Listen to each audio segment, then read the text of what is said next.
نستعينه ونستغفره ونؤمن به ونتوكل عليه ونعوذ بالله من شرور أنفسنا ومن سيئات أعمالنا من يهده الله فلا مضل له ومن يضلله فلا هادي له ونشهد أن لا إله إلا الله وحده لا شريك له ونشهد أن سيدنا ومولانا محمدا عبده ورسوله أما بعد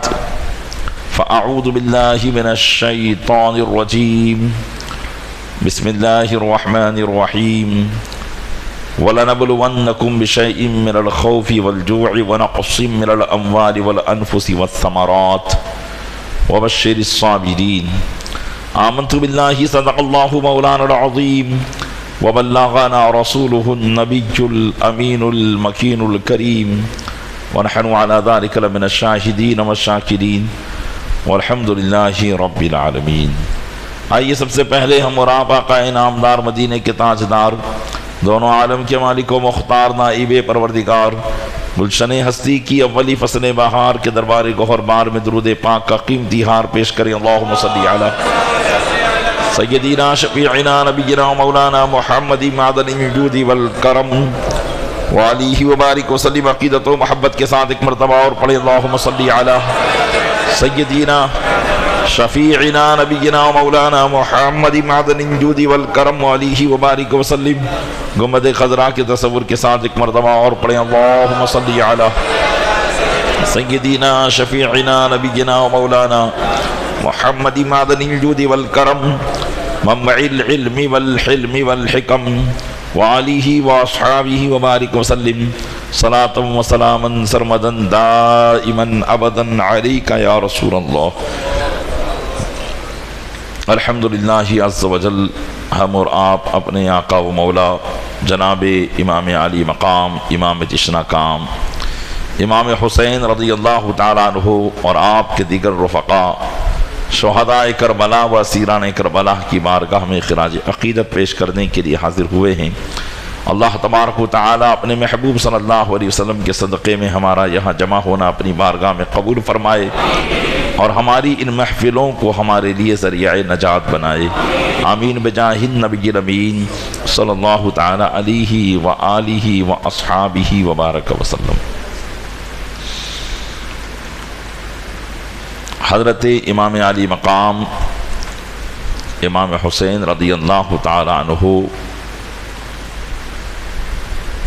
کی داستان شہادت آپ حضرات سماعت فرما رہے ہیں۔ اللہ تبارک و تعالیٰ نے ہر انسان کے لیے ایک وقت اور ایک مقام مقرر فرما رکھا ہے۔ یہ دنیا جس میں ہم زندگی گزار رہے ہیں اس کو پروف کرنے کی ضرورت ہی نہیں ہے کہ ہم اس دنیا میں کتنی زندگی گزاریں گے، اس لیے کہ رات دن ہمارے سامنے آنے جانے والے آتے جاتے رہے ہیں اور جاتے رہیں گے۔ اچانک موت کا پروانہ آتا ہے اور انسان کا انتقال ہو جاتا ہے۔ قرآن کریم میں اللہ تعالیٰ نے اسی بات کو فرمایا ان اجل اللہ اذا جاء لا یؤخر، بے شک اللہ کا وعدہ جب آتا ہے تو پھر مہلت نہیں دی جاتی ہے۔ جو وقت اللہ تعالیٰ نے اپنے بندوں کی زندگی کی انتہا کے لیے مقرر فرما رکھا ہے، بس اس وقت کے آتے ہی بندے کی روح کو قبض کر لیا جاتا ہے، نہ تو ایک لمحہ وہ اس وقت سے آگے بڑھ سکتا ہے نہ پیچھے ہٹ سکتا ہے۔ تو پتہ چلا کہ ہم اور آپ کی زندگی کا معاملہ بھی ایسا ہی ہے۔ یہ اللہ کا شکر ہے، اس کی عنایت ہے کہ اس نے صحت و تندرستی کے ساتھ ہمیں یہ زندگی عطا فرمائی ہے جس میں ہم جی رہے ہیں۔ اللہ تعالی ہمیں اپنے فرمان کے مطابق ان سانسوں کو اور ان سانسوں کے ذریعے چلنے والی اس زندگی کو گزارنے کی ہمیں توفیق عطا فرمائے۔ جس طریقے سے انسان کے لیے وقت مقرر ہے، انسان کی موت کا وقت بھی مقرر ہے۔ غالباً حضرت سلیمان علیہ نبینا وعلیہ الصلوۃ والتسلیم ایک مرتبہ ان کی بارگاہ میں حضرت اسرائیل علیہ السلام موجود تھے، اور آپ کی ایک امت کو، ایک شخص کو امت میں سے گھور گھور کر دیکھ رہے تھے۔ چنانچہ پھر یہ ہوا کہ چند دنوں کے بعد دوبارہ جب حضرت اسرائیل علیہ السلام حضرت نوح علیہ السلام کی بارگاہ میں آئے تو آپ نے پوچھا کہ آپ فلاں دن ایک شخص کو گھور گھور کر دیکھ رہے تھے، تو آخرکار وجہ کیا تھی؟ تو حضرت اسرائیل علیہ السلام نے عرض کیا کہ حضور مجھے اللہ تعالیٰ نے بھیجا تھا تاکہ میں اس کی روح کو قبض کروں، لیکن اس کے تعلق سے میرے علم میں یہی بات تھی کہ اس کی روح کو ہند کی سرزمین پر قبض کرنا ہے، لیکن یہ تو آپ کے پاس یمن میں بیٹھا ہوا تھا اور وقت بہت قریب آ چکا تھا، میں سوچ رہا تھا کہ یہ فلاں جگہ پہنچے گا کیسے اور روح کیسے قبض ہوگی کہ اچانک اس نے آپ سے کہا کہ اے سلیمان علیہ السلام میں ہندوستان جانا چاہتا ہوں۔ تو آپ نے ہواؤں کو حکم دیا، ہواؤں نے اسی وقت اس کو ہندوستان پہنچایا، وہ ہندوستان پہنچا اور ہم نے روح کو قبض کر لیا۔ تو وقت بھی مقرر ہے، جگہ بھی مقرر ہے، اور جب انسان کی زندگی کا اختتام آتا ہے اور جس جگہ کو اس کے لیے مقرر کر دیا جاتا ہے، اللہ تعالیٰ کسی بھی طریقے سے اسے اس مقام پر پہنچا دیتا ہے۔ حضرت امام علی مقام امام حسین رضی اللہ تعالیٰ عنہ کا معاملہ بھی کچھ ایسا ہی ہے۔ مدینہ منورہ سے آپ مکہ آئے اور مکہ مکرمہ سے آپ کو کربلا کی سرزمین تک پہنچنا تھا، اس کے لیے کیسے کیسے اسباب پیدا کر دیے گئے۔ اہل کوفہ نے آپ کو خطوط لکھے، بلایا، اطمینان دلایا کہ آپ آئیے، ہم آپ کا انتظار کر رہے ہیں۔ نہ اہل کوفہ خطوط لکھتے، نہ حضرت امام علی مقام کوفہ کی طرف جاتے، اور نہ کربلا کی طرف آپ کا جانا ہوتا، اور نہ آپ کی شہادت کا یہ معاملہ وہاں پیش ہوتا، لیکن چونکہ اللہ تبارک و تعالیٰ نے آپ کے لیے پہلے ہی سے اس جگہ کو مقرر فرما رکھا تھا۔ تو یہ اسباب ہیں۔ خالق کائنات چاہے تو بغیر اسباب کے ہر چیز کو مکمل فرما سکتا ہے، لیکن اس نے دنیا کے ہر نظام کو ایک سبب کے ساتھ قائم فرما دیا ہے۔ جب اللہ تعالیٰ اپنا کوئی حکم نافذ کرنا چاہتا ہے، خود بخود اس کے سبب اللہ تعالیٰ اس کے اسباب پیدا فرماتا ہے، اور پھر ان اسباب کے ذریعے وہ اس کا حکم نافذ ہو جاتا ہے۔ ہم یہ سمجھتے ہیں کہ اس وجہ سے ہوا، اس وجہ سے ہوا، حقیقت در پردہ یہی ہوتا ہے کہ اللہ تبارک و تعالیٰ کا حکم اس کے پیچھے ہوتا ہے۔ الغرض امام علی مقام امام حسین رضی اللہ تعالیٰ عنہ کے تعلق سے آپ نے سماعت کیا کہ مکہ مکرمہ کی تشریف آوری پر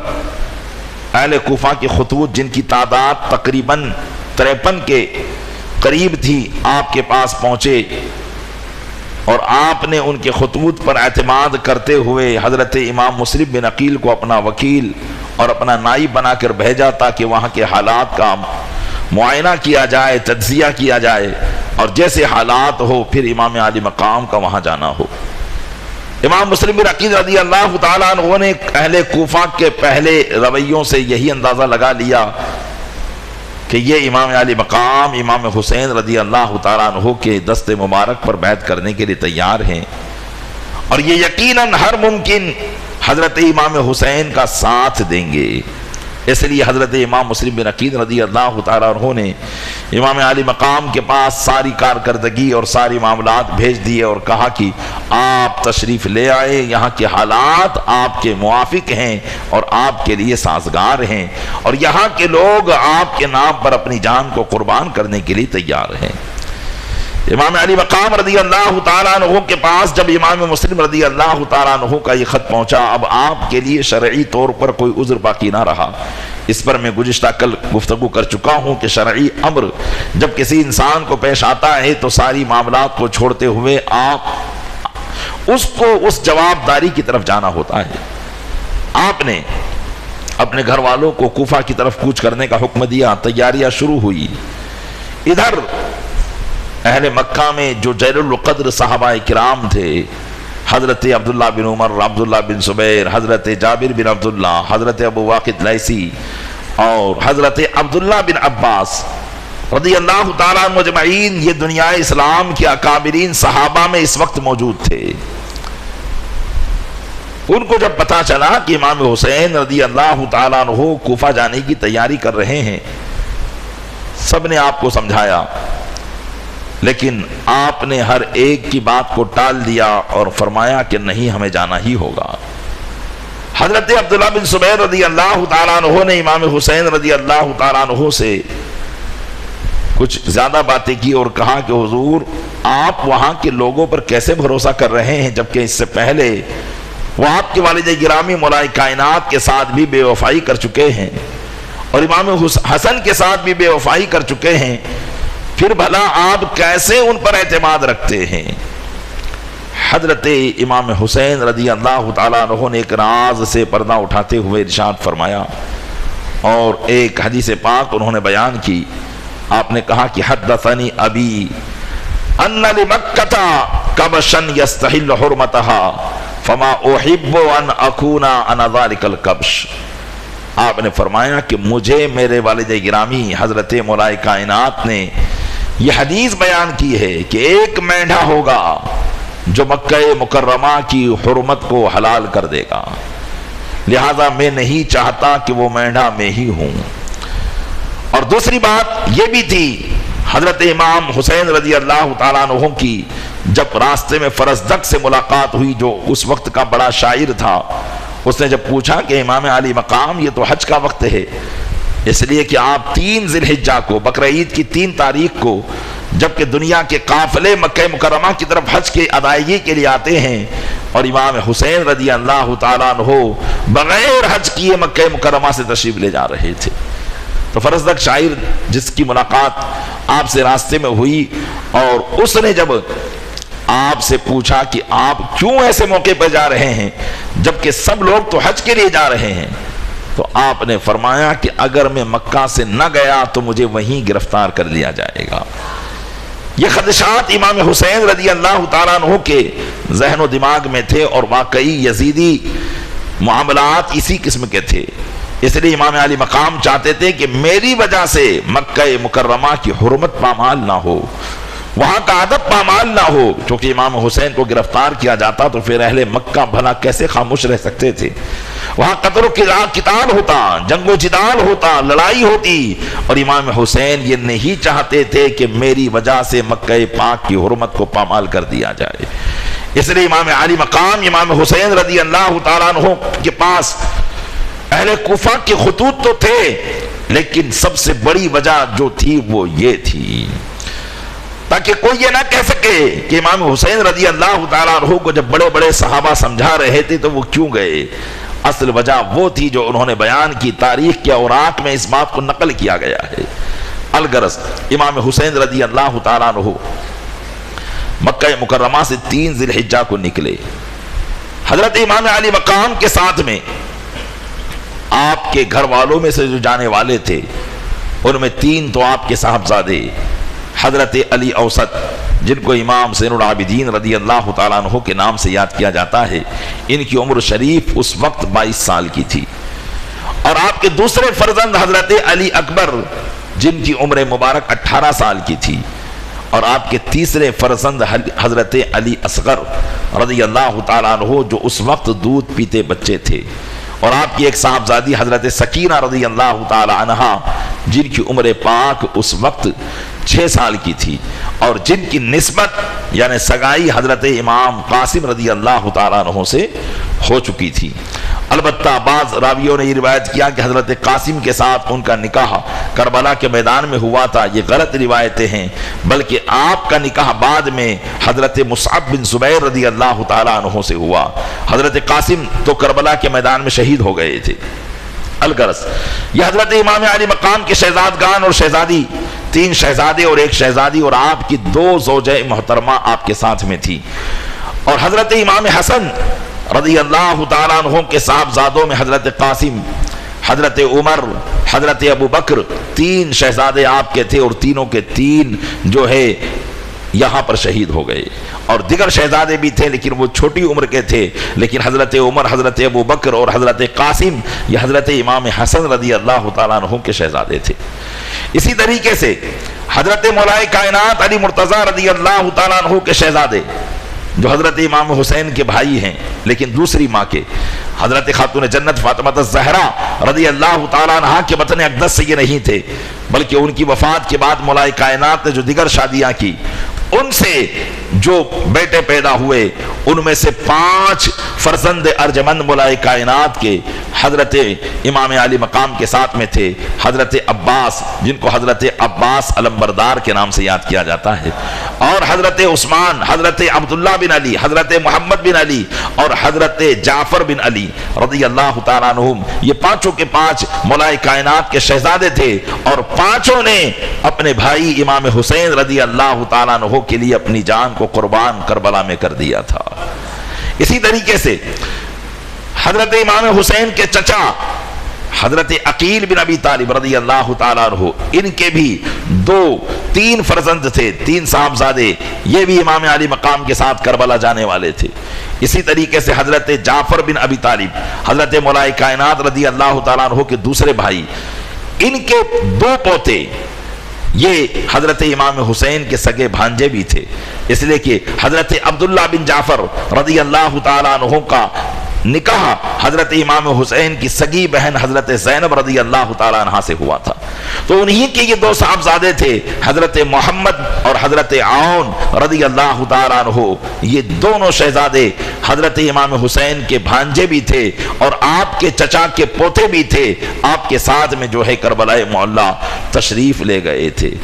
غرض کی کل 17 اہل بیت کرام کے مرد حضرات تھے جنہوں نے کوفہ کربلا کے اندر امام علی مقام کے نام پر اپنی جانوں کو قربان کیا تھا۔ امام علی مقام رضی اللہ تعالیٰ عنہ اپنے اس مختصر سے قافلے جس میں کچھ ازواج بھی تھیں، آپ کی بیویاں بھی تھیں، بچے بھی تھے اور کچھ جوان بھی تھے جن کی کل تعداد بہت کم تھی، آگے چل کر راستے میں کچھ اور لوگ ساتھ ہوئے جن کی کل ملا کر تعداد 82 یا ایک روایت کے مطابق 72 کی تعداد میں یہ لوگ کربلا کی طرف روانہ ہوئے تھے۔ حضرت امام علی مقام امام حسین رضی اللہ تعالیٰ عنہ جب مکہ سے باہر آئے اور حاکم مکہ عمرو بن سعید کو پتہ چلا کہ امام حسین رضی اللہ تعالیٰ عنہ اپنے لوگوں کے ساتھ کوفہ کی طرف جا رہے ہیں، تو اس نے اپنے فوجی دستوں کو آپ کو روکنے کے لیے بھیجا۔ چنانچہ اس کے سپاہی آئے اور امام علی مقام کے ساتھ والوں اور عمرو بن سعید جو حاکم مکہ تھا ان کے درمیان لڑائی ہوئی، لیکن امام حسین رضی اللہ تعالیٰ عنہ کے ساتھی کامیاب ہوئے اور ان کو پسپا ہو کر وہاں سے بھاگنا پڑا۔ امام حسین رضی اللہ تعالیٰ عنہ آگے بڑھے، جب آپ کے بہنوئی حضرت عبداللہ بن جعفر طیار جو حضرت زینب رضی اللہ تعالیٰ عنہ کے شوہر تھے ان کو پتہ چلا، تو انہوں نے فوراً اپنے دونوں بیٹے حضرت محمد اور حضرت عون کو ایک خط لکھ کر بھیجا اور کہا کہ جاؤ اور اپنے ماموں سے کہو کہ میرے والد گرامی بھی ہمارے پیچھے آ رہے ہیں، لہٰذا اس خط کو پڑھ کر آپ جہاں پر ہو وہیں پر تشریف فرما ہو جائیں۔ چنانچہ حضرت محمد اور حضرت عون آئے اور آپ کو اپنے والد گرامی کا خط دیا جس میں لکھا تھا، اے امام علی مقام، آپ اسلام کی عزت و حرمت ہے، خدا کی قسم آپ مکہ چھوڑ کر نہ جائیں، آپ جو ہیں کوفہ اگر جائیں گے تو آپ کو یقیناً شہید کر دیا جائے گا، آپ کے تعلق سے معاملات بڑے خطرناک ہیں، اس لیے آپ رک جائیے۔ اور چونکہ حضرت امام حسین رضی اللہ تعالیٰ عنہ کی لڑائی حاکم مکہ عمرو بن سعید کی فوجیوں سے بھی ہو چکی تھی، اس لیے اب مکہ واپس جانا آپ کے لیے حاکم کی طرف سے بھی دشوار تھا، اس لیے حضرت عبداللہ بن جعفر سب سے پہلے حاکم عمرو بن سعید کے پاس پہنچے اور اس سے حضرت امام حسین کے لیے پہلے امان لکھوائی کہ حضرت امام حسین کو میں واپس مکہ لانا چاہتا ہوں، لہذا ان کے لیے آپ امان لکھ دیں۔ چنانچہ حاکم مکہ نے آپ کے لیے امان لکھی اور پروف کے لیے اپنے بھائی کو بھی ساتھ میں بھیجا کہ جاؤ اور امام حسین اگر مکہ واپس آ سکتے ہوں تو ان کو واپس لے آؤ۔ چنانچہ حضرت عبداللہ بن جعفر رضی اللہ تعالیٰ عنہ جو آپ کے بہنوئی بھی ہے، چچا زاد بھائی بھی ہیں، وہ حضرت امام علی مقام کے پاس پہنچے اور حاکم مکہ کے سارے معاملات اور امان کے تعلق سے بتایا کہ آپ مکہ چلیے، مکہ میں آپ کو کسی قسم کی کوئی تکلیف نہیں ہوگی۔ حضرت امام علی مقام رضی اللہ تعالیٰ عنہ ان کی بھی بات ماننے کے لیے تیار نہ ہوئے۔ آخرکار حضرت عبداللہ بن جعفر نے کہا، حضور ایسی کون سی بات ہے کہ آپ کسی کی بات نہیں مانتے اور کوفہ ہی کی طرف رواں دواں ہیں؟ چنانچہ حضرت امام حسین رضی اللہ تعالیٰ عنہ نے فرمایا، اصل بات یہ ہے کہ میں نے ایک خواب دیکھا ہے جس خواب کی بنا پر میں مکہ مکرمہ کو چھوڑ کر کوفہ کی طرف جا رہا ہوں۔ حضرت عبداللہ بن جعفر نے پوچھا وہ خواب کیا ہے؟ آپ نے فرمایا کہ وہ خواب ابھی تک نہ تو میں نے کسی کو بتایا ہے نہ مرتے دم تک وہ خواب کسی کو بتاؤں گا۔ اصل وجہ یہ تھی، امام علی مقام رضی اللہ تعالیٰ عنہ کو قدرت خداوندی کی طرف سے اللہ کے محبوب صلی اللہ علیہ وسلم کی طرف سے کوچ کرنے کا حکم دیا جا رہا تھا، اس لیے آپ کوفہ کی طرف جا رہے تھے۔ اور جب قسمت میں اور تقدیر میں کوئی بات طے کی جا چکی ہوتی ہے تو پھر سارے ہیلے ختم ہو جاتے ہیں اور بندہ وہاں پہنچ ہی جایا کرتا ہے۔ الغرض امام حسین رضی اللہ تعالیٰ عنہ روانہ ہوئے، راستے میں حاجیوں کے قافلے مکہ مکرمہ کی طرف آ رہے تھے، اور جو آپ کو دیکھتا ملاقات کرتا آپ سے یہی کہتا کہ آپ کس طرف جا رہے ہیں۔ راستے میں ایران کے ایک مشہور شاعر فرزدق سے آپ کی ملاقات ہوئی تو اس نے بھی یہی پوچھا، آپ نے فرمایا کہ میں کوفہ کی طرف جا رہا ہوں۔ تو امام حسین نے بتایا، بتاؤ کوفہ کے لوگوں کا معاملہ کیا ہے؟ فرزدق شاعر نے کہا، اے امام حسین ان کے دل تو آپ کی طرف ہیں لیکن ان کی تلواریں بنو امیہ کی طرف ہے۔ حضرت امام حسین رضی اللہ تعالیٰ عنہ نے فرمایا، قُلْ لَنْ يُصِيبَنَا إِلَّا مَا كَتَبَ اللَّهُ لَنَا، ہمیں کوئی مصیبت نہیں پہنچ سکے گی مگر وہی جو اللہ نے ہمارے لیے لکھ دیا ہے۔ تو جو لکھا ہے وہ پہنچ کر رہے گا، چاہے ہم مکہ میں رہیں، چاہے مدینہ میں رہیں، چاہے کوفہ میں رہیں۔ اگر میں دنیا کے کسی بھی خطے میں چلا جاؤں گا تو جو باتیں میرے لکھی جا چکی ہے وہ مجھے پہنچ کر رہے گی۔ اس لیے میں چاہتا ہوں کہ مکہ کے اگر ایک بالشت بھی مجھے قتل کیا جائے تو میں ایک بالشت اندر قتل ہونا پسند نہیں کروں گا، اس لیے کہ میں مکہ کی حرمت کو پامال نہیں کرنا چاہتا ہوں۔ امام علی مقام رضی اللہ تعالیٰ عنہ رواں دواں ہیں، حج کے ایام ہیں، پہلے تو لوگ حج کے لیے جا رہے تھے، اب چونکہ یہ قافلہ دھیرے دھیرے چل رہا تھا، اپنی منزل کی طرف رواں دواں تھا، اب وقت وہ ہو گیا کہ لوگ حج کر کے واپس پلٹنے لگے اور اب اپنے اپنے وطنوں کی طرف جا رہے تھے، اور ابھی تک امام پاک کا قافلہ کوفہ اور مکہ کے درمیان ہی تھا۔ چنانچہ اسلام کے شہ سوار اور ایک بہادر سپاہی جو کئی جنگوں میں اسلام کی خدمات کو انجام دے چکے تھے، جن کا نام حضرت زہیر بن قین تھا، وہ حج کر کے واپس اپنے وطن کی طرف لوٹ رہے تھے۔ امام علی مقام جب مقام حاجر پر پہنچے تو انہوں نے دیکھا کہ زہیر بن قین کا خیمہ وہاں پر لگا ہوا ہے۔ چنانچہ آپ نے معلوم کیا کہ یہ کون ہے، کہا کہ اسلام کے شہ سوار زہیر بن قین ہے۔ امام علی مقام نے اپنا ایک قاصد ان کی طرف بھیجا اور کہا کہ تمہیں امام حسین یاد کر رہے ہیں۔ زہیر بن قین نے پہلے امام علی مقام کی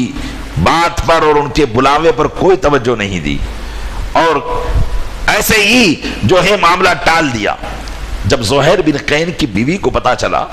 کہ امام حسین نے میرے شوہر کو بلایا تھا اور انہوں نے جانے سے انکار کر دیا، تو اس کی بیوی نے کہا کہ نواز رسول تو آپ کو سامنے سے بلائے اور آپ جانے سے انکار کرتے ہو، چلے جاؤ، جا کر جانے میں کیا ہوتا ہے، ملاقات ہو گئی تو اچھا ہی ہوگا۔ چنانچہ حضرت زہیر بن قین گئے، بلائے، کائنات کے فرزند حضرت امام حسین سے ان کی ملاقات ہوئی، اور ملاقات کرنے کے تھوڑی ہی دیر کے بعد اپنے خیمے میں خوشی خوشی آئے اور اپنے خیمے والوں سے کہا کہ جاؤ اب تم لوگ اپنے اپنے گھر چلے جاؤ، اور اب میں امام حسین ہی کے ساتھ رہوں گا یہاں تک کہ اپنی بقیہ زندگی ان کی غلامی میں گزار دوں گا۔ اپنی بیوی سے بھی کہا کہ میں تمہیں بھی طلاق دیتا ہوں، اب جا کر عدت گزار کر کسی سے بھی نکاح کر لینا اور مجھ سے امیدیں ختم کر دینا۔ چنانچہ لوگوں نے کہا کہ ابھی تو تم ان سے ملاقات کرنے کے لیے تیار نہیں تھے، اور اب کیا ہوا کہ واپس جانے کے بعد حال یہ ہے کہ اپنا سب کچھ تم نے قربان کر دیا اور اب زندگی بھر ان کی خدمت میں رہنے کے لیے تم تہیا کر چکے ہو۔ آپ نے فرمایا اصل بات یہ ہے کہ ایک مرتبہ صحابی رسول حضرت سلمان فارسی رضی اللہ تعالیٰ عنہ کے ساتھ ہم نے ایک شہر فتح کیا، اور اس شہر میں ہمیں بہت سا مال غنیمت ہاتھ آیا، یہاں تک کہ کثیر مال غنیمت ہر مجاہد کو تقسیم کیا گیا۔ ہمیں بہت خوشی ہوئی اس مال غنیمت سے، تو حضرت سلمان فارسی رضی اللہ تعالیٰ عنہ نے میری طرف مخاطب ہو کر کہا کہ اے زہیر، کیا تمہیں اس مال غنیمت سے بہت خوشی ہو رہی ہے؟ میں نے کہا ہاں حضور، اتنا مال غنیمت تو کبھی نہیں ملا۔ تو حضرت سلمان فارسی نے کہا اس سے زیادہ خوشی تمہیں اس وقت ہوگی جبکہ تم نواسے رسول کا ساتھ دو گے، اور میں سمجھتا ہوں کہ اب وہ وقت آ چکا ہے، اس لیے اب مجھے کہیں اور نہیں جانا ہے، اب میں حضرت امام حسین کے ساتھ رہوں گا یہاں تک کہ اپنی آخری سانسیں انہی کے قدموں پر قربان کر دوں گا۔ چنانچہ حضرت زہیر بن قین رضی اللہ تعالیٰ عنہ آپ کے ساتھ ہو گئے، اور پھر امام حسین رضی اللہ تعالیٰ عنہ کا یہ خیمہ اور آگے بڑھا، مقام حاجر پر پہنچے تو اب حضرت امام حسین رضی اللہ تعالیٰ عنہ نے اپنے ایک جانثار حضرت قیس بن مسہر رضی اللہ تعالیٰ عنہ کو اپنے سے پہلے کوفہ روانہ کیا، کیونکہ اب کوفہ بہت قریب آ چکا تھا۔ آپ نے ایک خط ان کو لکھ کر دیا اور کہا کہ جاؤ کوفہ والوں کو یہ خط سنا دو، کیونکہ آپ کو ابھی تک کوفہ کے حالات کی تبدیلی کا علم نہیں ہو پایا تھا کہ معاملات وہاں کے بگڑ چکے ہیں، اور وہ سازگار ہوا اب آپ کے مخالف ہو چکی ہے، اور امام مسلم کو بھی شہید کر دیا گیا ہے۔ الغرض حضرت امام حسین نے قیس بن مسہر سے کہا کہ جاؤ اور جا کر کوفہ والوں کو پیغام سنا دو کہ ان قریب امام حسین تمہارے شہر میں تشریف لانے والے ہیں، لہذا اپنے وقت اپنے وعدے کے پابند رہنا اور ہر طریقے سے ان کے ساتھ اچھا سلوک کرنا۔ چنانچہ حضرت قیس بن مسہر رضی اللہ تعالیٰ عنہ جیسے ہی کوفہ کی طرف بڑھے، ابن زیاد کے جاسوس اور اس کے کارندے کوفہ کے ارد گرد پہلے سے گھوم رہے تھے، جب انہوں نے دیکھا کہ حسینی قافلے کا ایک شہ سوار کوفہ کی طرف آ رہا ہے، انہوں نے ان کو گرفتار کر دیا اور حضرت قیس بن مسہر کو گرفتار کر کے عبید اللہ ابن زیاد کے پاس پہنچا دیا۔ عبید اللہ بن زیاد نے حضرت قیس بن مسہر سے آنے کی وجہ دریافت کی۔ آپ نے فرمایا کہ میں امام حسین کا قاصد ہوں اور ان کا پیغام لے کر آیا ہوں تاکہ اہل کوفہ نے جو ان کو مدعو کیا ہے اور ان کو بلایا ہے، یہ بات میں ان کو سنا دوں کہ اب وہ عنقریب کوفہ کے اندر آنے والے ہیں۔ چنانچہ قیس بن مسہر کو ابن زیاد نے بتایا کہ اب کوفہ کے وہ حالات نہیں ہیں جو مسلم بن عقیل نے بگاڑے تھے، ہم نے کوفہ کے حالات کو موافق بنا لیا ہے اور اب یہاں کوئی امام کا ساتھ نہیں دے گا، اور حسین اگر یہاں آئیں گے تو ان کے ساتھ بھی وہی سلوک کیا جائے گا جو مسلم بن عقیل کے ساتھ سلوک کیا گیا ہے۔ اور قیس بن مسہر سے کہا کہ اگر تم اپنی جان کی بقا چاہتے ہو اور اپنی زندگی چاہتے ہو تو سنو، گورنر ہاؤس کی بالکنی پر چڑھ جاؤ اور حسین کے باپ داداؤں کی برائی کو بیان کرو، علی کی برائی کو بیان کرو۔ چنانچہ حضرت قیس بن مسہر نے کہا ٹھیک ہے، میں اس بات کے لیے تیار ہوں۔ چنانچہ آپ کو بالکنی پر چڑھا دیا گیا، آپ نے کوفہ کے لوگوں کو مخاطب کیا اور سب کو جمع کیا اور اللہ کی حمد و ثنا بیان کی اور حضرت مولا کائنات علی مرتضیٰ کی بھی منقبت بیان کی اور امام حسین کی بھی بہت تعریفیں کی، اور ابن زیاد اور اس کے باپ کی برائیوں کو بیان کیا اور لوگوں کو بتایا کہ اے لوگوں، اگر ظالم دیکھنا ہو تو ابن زیاد کو دیکھ لو۔ چنانچہ ابن زیاد اس بات سے بڑا آنکھ بگولا ہوا اور اپنے جلادوں سے کہا کہ جاؤ ان کو اوپر ہی سے نیچے پھینک دو تاکہ ان کی ہڈیاں ٹوٹ جائے۔ چنانچہ حضرت قیس بن مسہر کو بالا خانے سے نیچے پھینکا گیا، امام علی مقام کے نام پر ایک اور شہید کا اضافہ ہو گیا۔ انا للہ و انا الیہ راجعون. غرض کی ابھی تک حضرت امام حسین رضی اللہ تعالیٰ عنہ تو اسی معاملے میں تھے کہ کوفہ کے لوگ استقبال کے لیے تیار ہوں گے، لیکن آپ کو کیا معلوم تھا وہاں کے حالات بگڑ چکے ہیں. ایک مقام جسے مقام معلوم ثعلبیہ کہا جاتا ہے، حضرت امام حسین رضی اللہ تعالیٰ عنہ جب اس مقام پر پہنچے تو کچھ لوگ کوفہ سے آنے والے آپ کو راستے میں ملے اور انہوں نے کوفہ کے سارے حالات بتائے. امام مسلم بن عقیل رضی اللہ تعالیٰ عنہ کے حالات بتائے اور بتایا کہ انہیں بھی شہید کر دیا گیا، ہانی بن عروہ کو بھی شہید کر دیا گیا، اور ان دونوں کو گھوڑوں سے باندھ کر ان کی لاشوں کو پورے شہر میں گھمایا گیا ہے. حضرت امام حسین نے جب حضرت امام مسلم کی شہادت کی خبر سنی،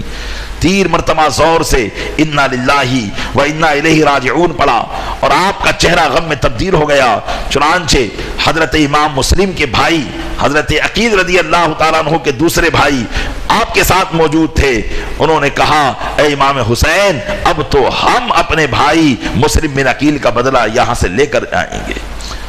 چنانچہ پھر حضرت امام حسین رضی اللہ تعالیٰ عنہ نے اپنے سارے ساتھیوں کو جمع کیا جو راستے سے آپ کے ساتھ میں ہو گئے تھے. کچھ مدینہ سے مکہ کے درمیان ہوئے تھے اور کچھ مکہ سے کوفہ کے درمیان آپ کے ساتھ میں ہوئے تھے. آپ نے سب کو جمع کیا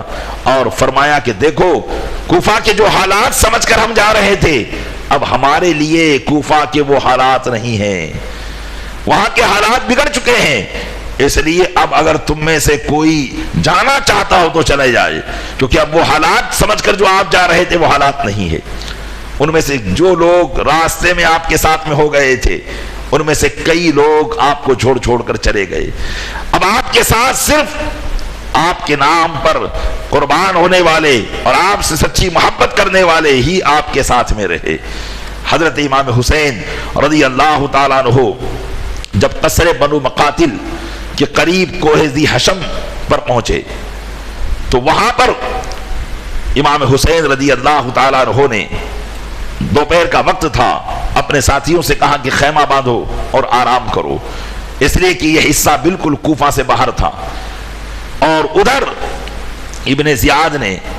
حر بن یزید رباحی کو 1000 سپاہیوں کو دے کر بھیجا تھا اور یہ کہا تھا کہ حسین تمہیں جہاں بھی ملے انہیں گرفتار کرو اور انہیں چلنے پر مجبور کرو یہاں تک کہ وہ مجھ سے آ کر مل لے. کوہ ذی حشم کے بطن میں یعنی اس پہاڑ کے نیچے کی طرف امام حسین رضی اللہ تعالیٰ عنہ کا خیمہ لگا ہوا تھا. اتنے میں حر کے سپاہی 1000 کی تعداد میں حر کی سرکردگی میں وہاں پہنچے. ان کے گھوڑے بھی پیاس کی شدت کی وجہ سے تڑپ رہے تھے اور وہ خود بھی بہت پیاسے تھے. امام علی مقام نے دیکھا کہ کچھ تو ہے، مسلمان تو ہیں. آپ نے اپنے ساتھیوں سے کہا کہ سب سے پہلے ان کو پانی پلاؤ. یزید کی جو فوج آپ کو گرفتار کرنے کے لیے آئی تھی، امام حسین نے سب سے پہلے ان کو پانی پلایا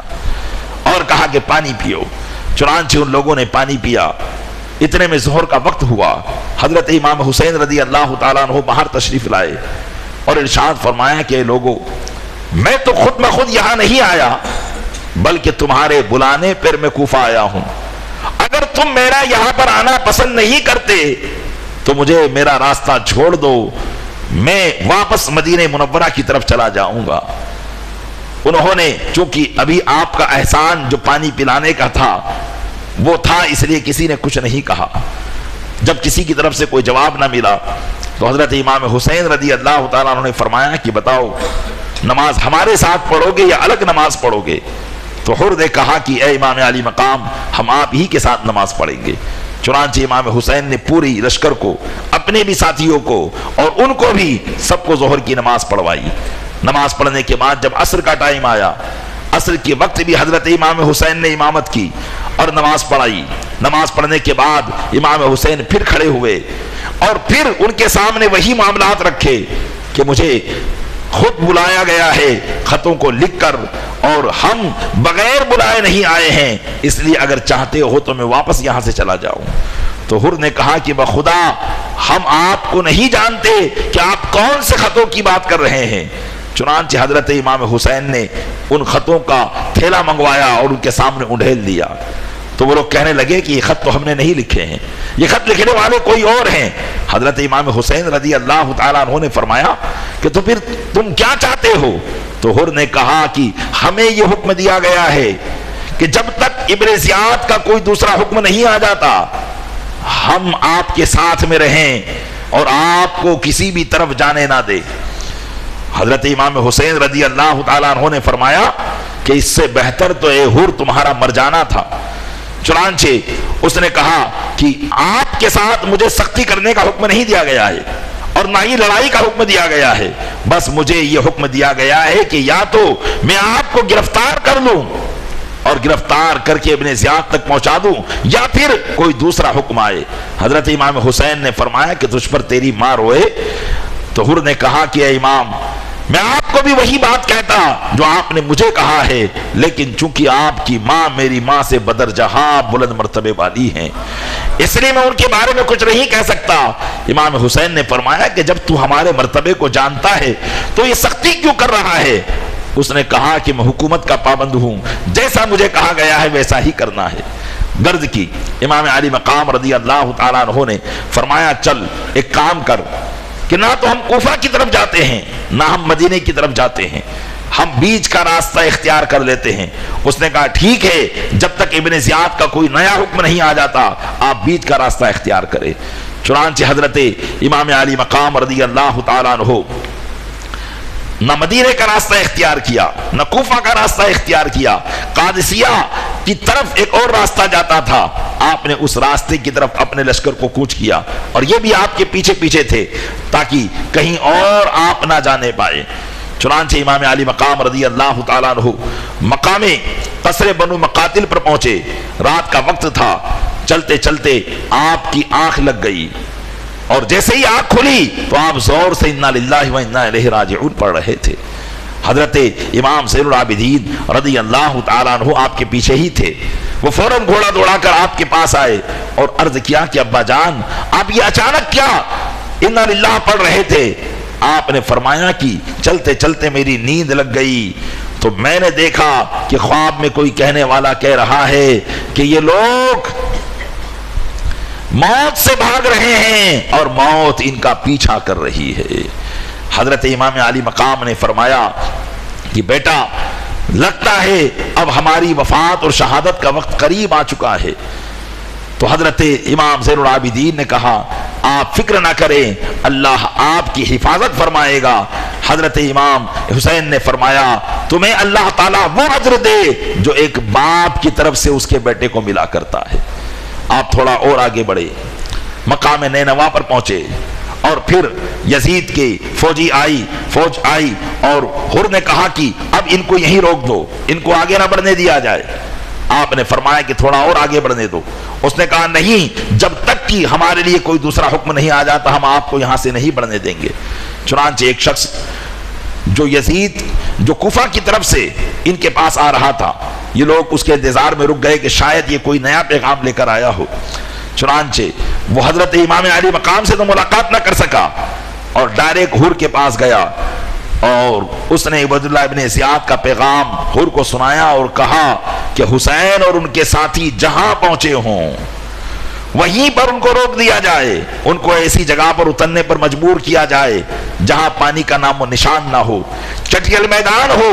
آبادی نہ ہو، غیر آباد جگہ پر ان کو اترنے پر مجبور کیا جائے۔ چنانچہ حر نے حضرت امام حسین رضی اللہ تعالیٰ عنہ کو عبیداللہ ابن زیاد کا پیغام سنا دیا۔ آپ نے فرمایا ایسا نہیں ہو سکتا بلکہ ہم چلیں گے اور آگے بڑھیں گے۔ حضرت امام حسین اپنے ساتھیوں کو لے کر آگے بڑھ رہے تھے، کچھ ہی دور چل پائے تھے کہ اب واپس اس کی فوج کے لوگ آئے اور کہا کہ اب آپ یہیں اتر جائیے، یہاں سے پانی کوئی زیادہ دور بھی نہیں ہے، چونکہ دریائے فرات بالکل قریب تھا، کہا اب یہیں آپ اتر جائیے۔ آپ نے پوچھا اچھا بتاؤ اس جگہ کو کیا کہا جاتا ہے؟ لوگوں نے بتایا کہ اس مقام کا نام مقام کربلا ہے۔ حضرت امام علی مقام نے جب لفظ کربلا اپنے کانوں سے سنا تو آپ کو وہی پرانی روایت یاد آ گئی۔ آپ نے فرمایا ہادی کربلا موضع کرب و بلا، ہاذا مناخ رکابنا و محط رحالنا و مقتل رجالنا،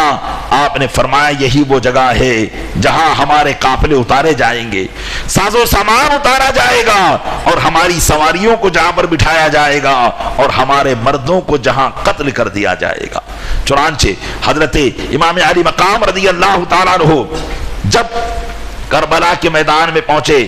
یہ محرم الحرام سن 61 ہجری کی 2 تاریخ تھی، جمعرات کا دن تھا، اور آپ نے وہیں پر خیمہ لگا دیا۔ ادھر ابن زیاد نے، اس وقت اسلامی حکومت کا یہ معاملہ تھا کہ ایران کے ایک شہر میں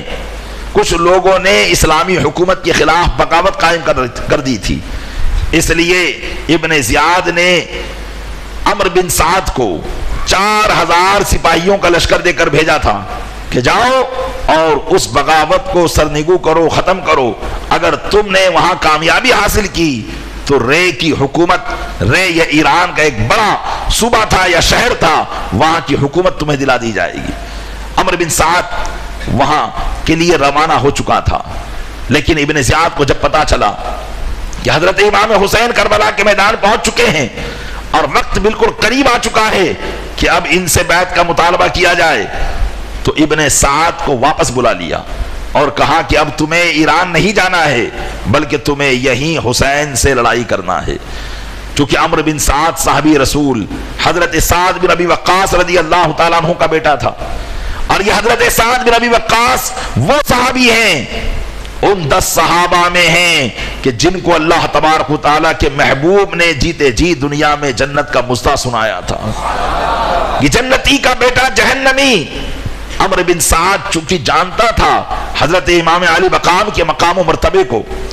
تو اس نے کہا ابن زیاد سے کہ یہ کام مجھے نہ سونپو، جو کام مجھے سونپا ہے وہ برابر ہے، میں اسی کام کو کروں گا، مجھے یہ کام نہ سونپو۔ تو ابن زیاد نے کہا ٹھیک ہے کوئی بات نہیں، اگر تمہیں یہ کام نہیں کرنا ہے تو رے کی حکومت کا جو میں نے وعدہ کیا ہے اس سے پھر تم دستبردار ہو جانا، لیکن اس نے کہا کہ ایک دن مجھے سوچنے کا موقع دیا جائے۔ عمرو بن سعد کو ایک دن کا سوچنے کا موقع دیا، اس نے دوسرے دن آ کر کہا کہ مجھے رے کی حکومت کرنا ہے، لہذا اگر حسین سے لڑنا پڑے گا تو میں لڑنے کے لیے تیار ہوں۔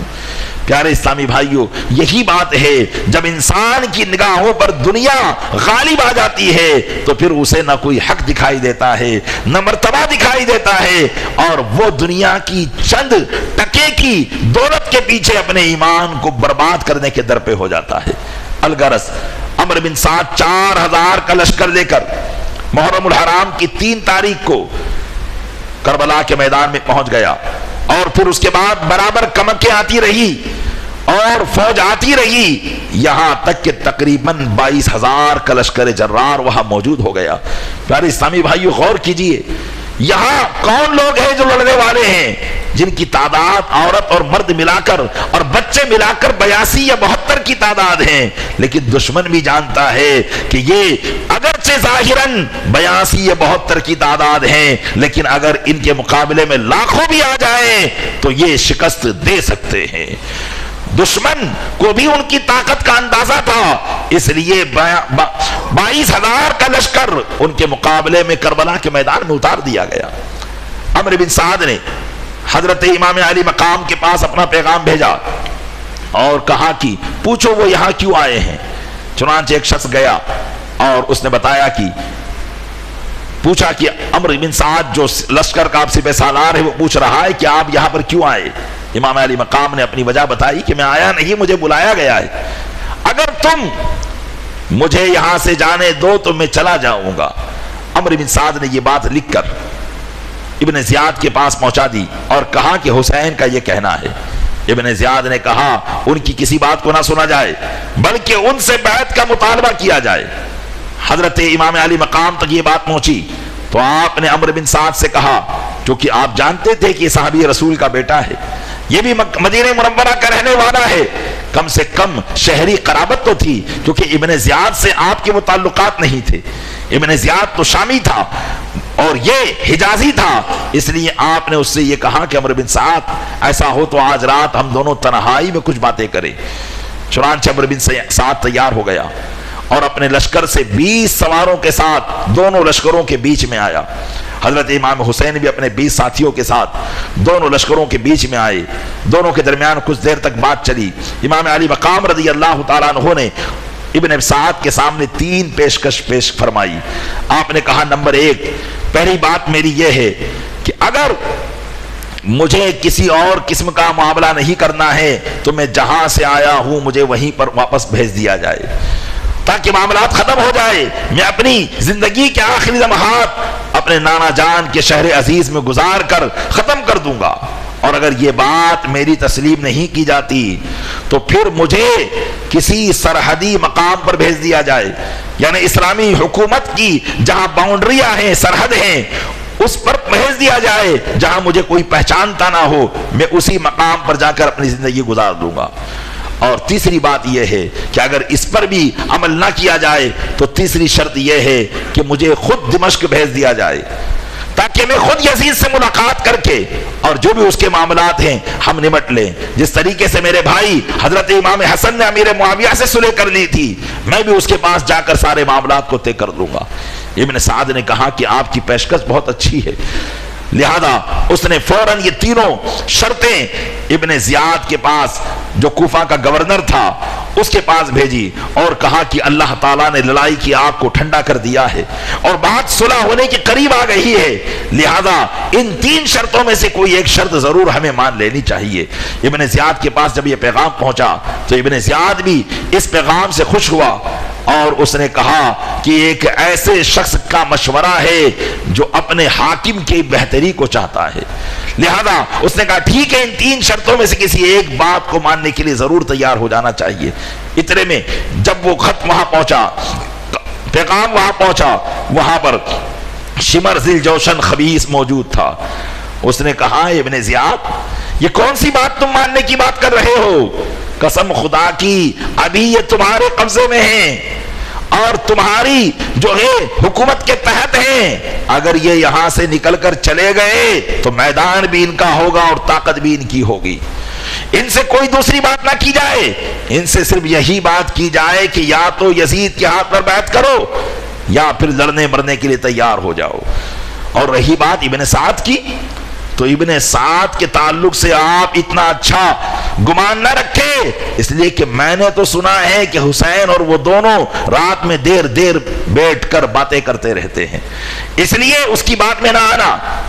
ابن زیاد نے اس کی ساری باتوں کو سنا تو اس کا دل واپس پھر گیا۔ اس نے ابن سعد کی طرف، عمرو بن سعد کی طرف یہ لکھ کر بھیجا کہ تمہیں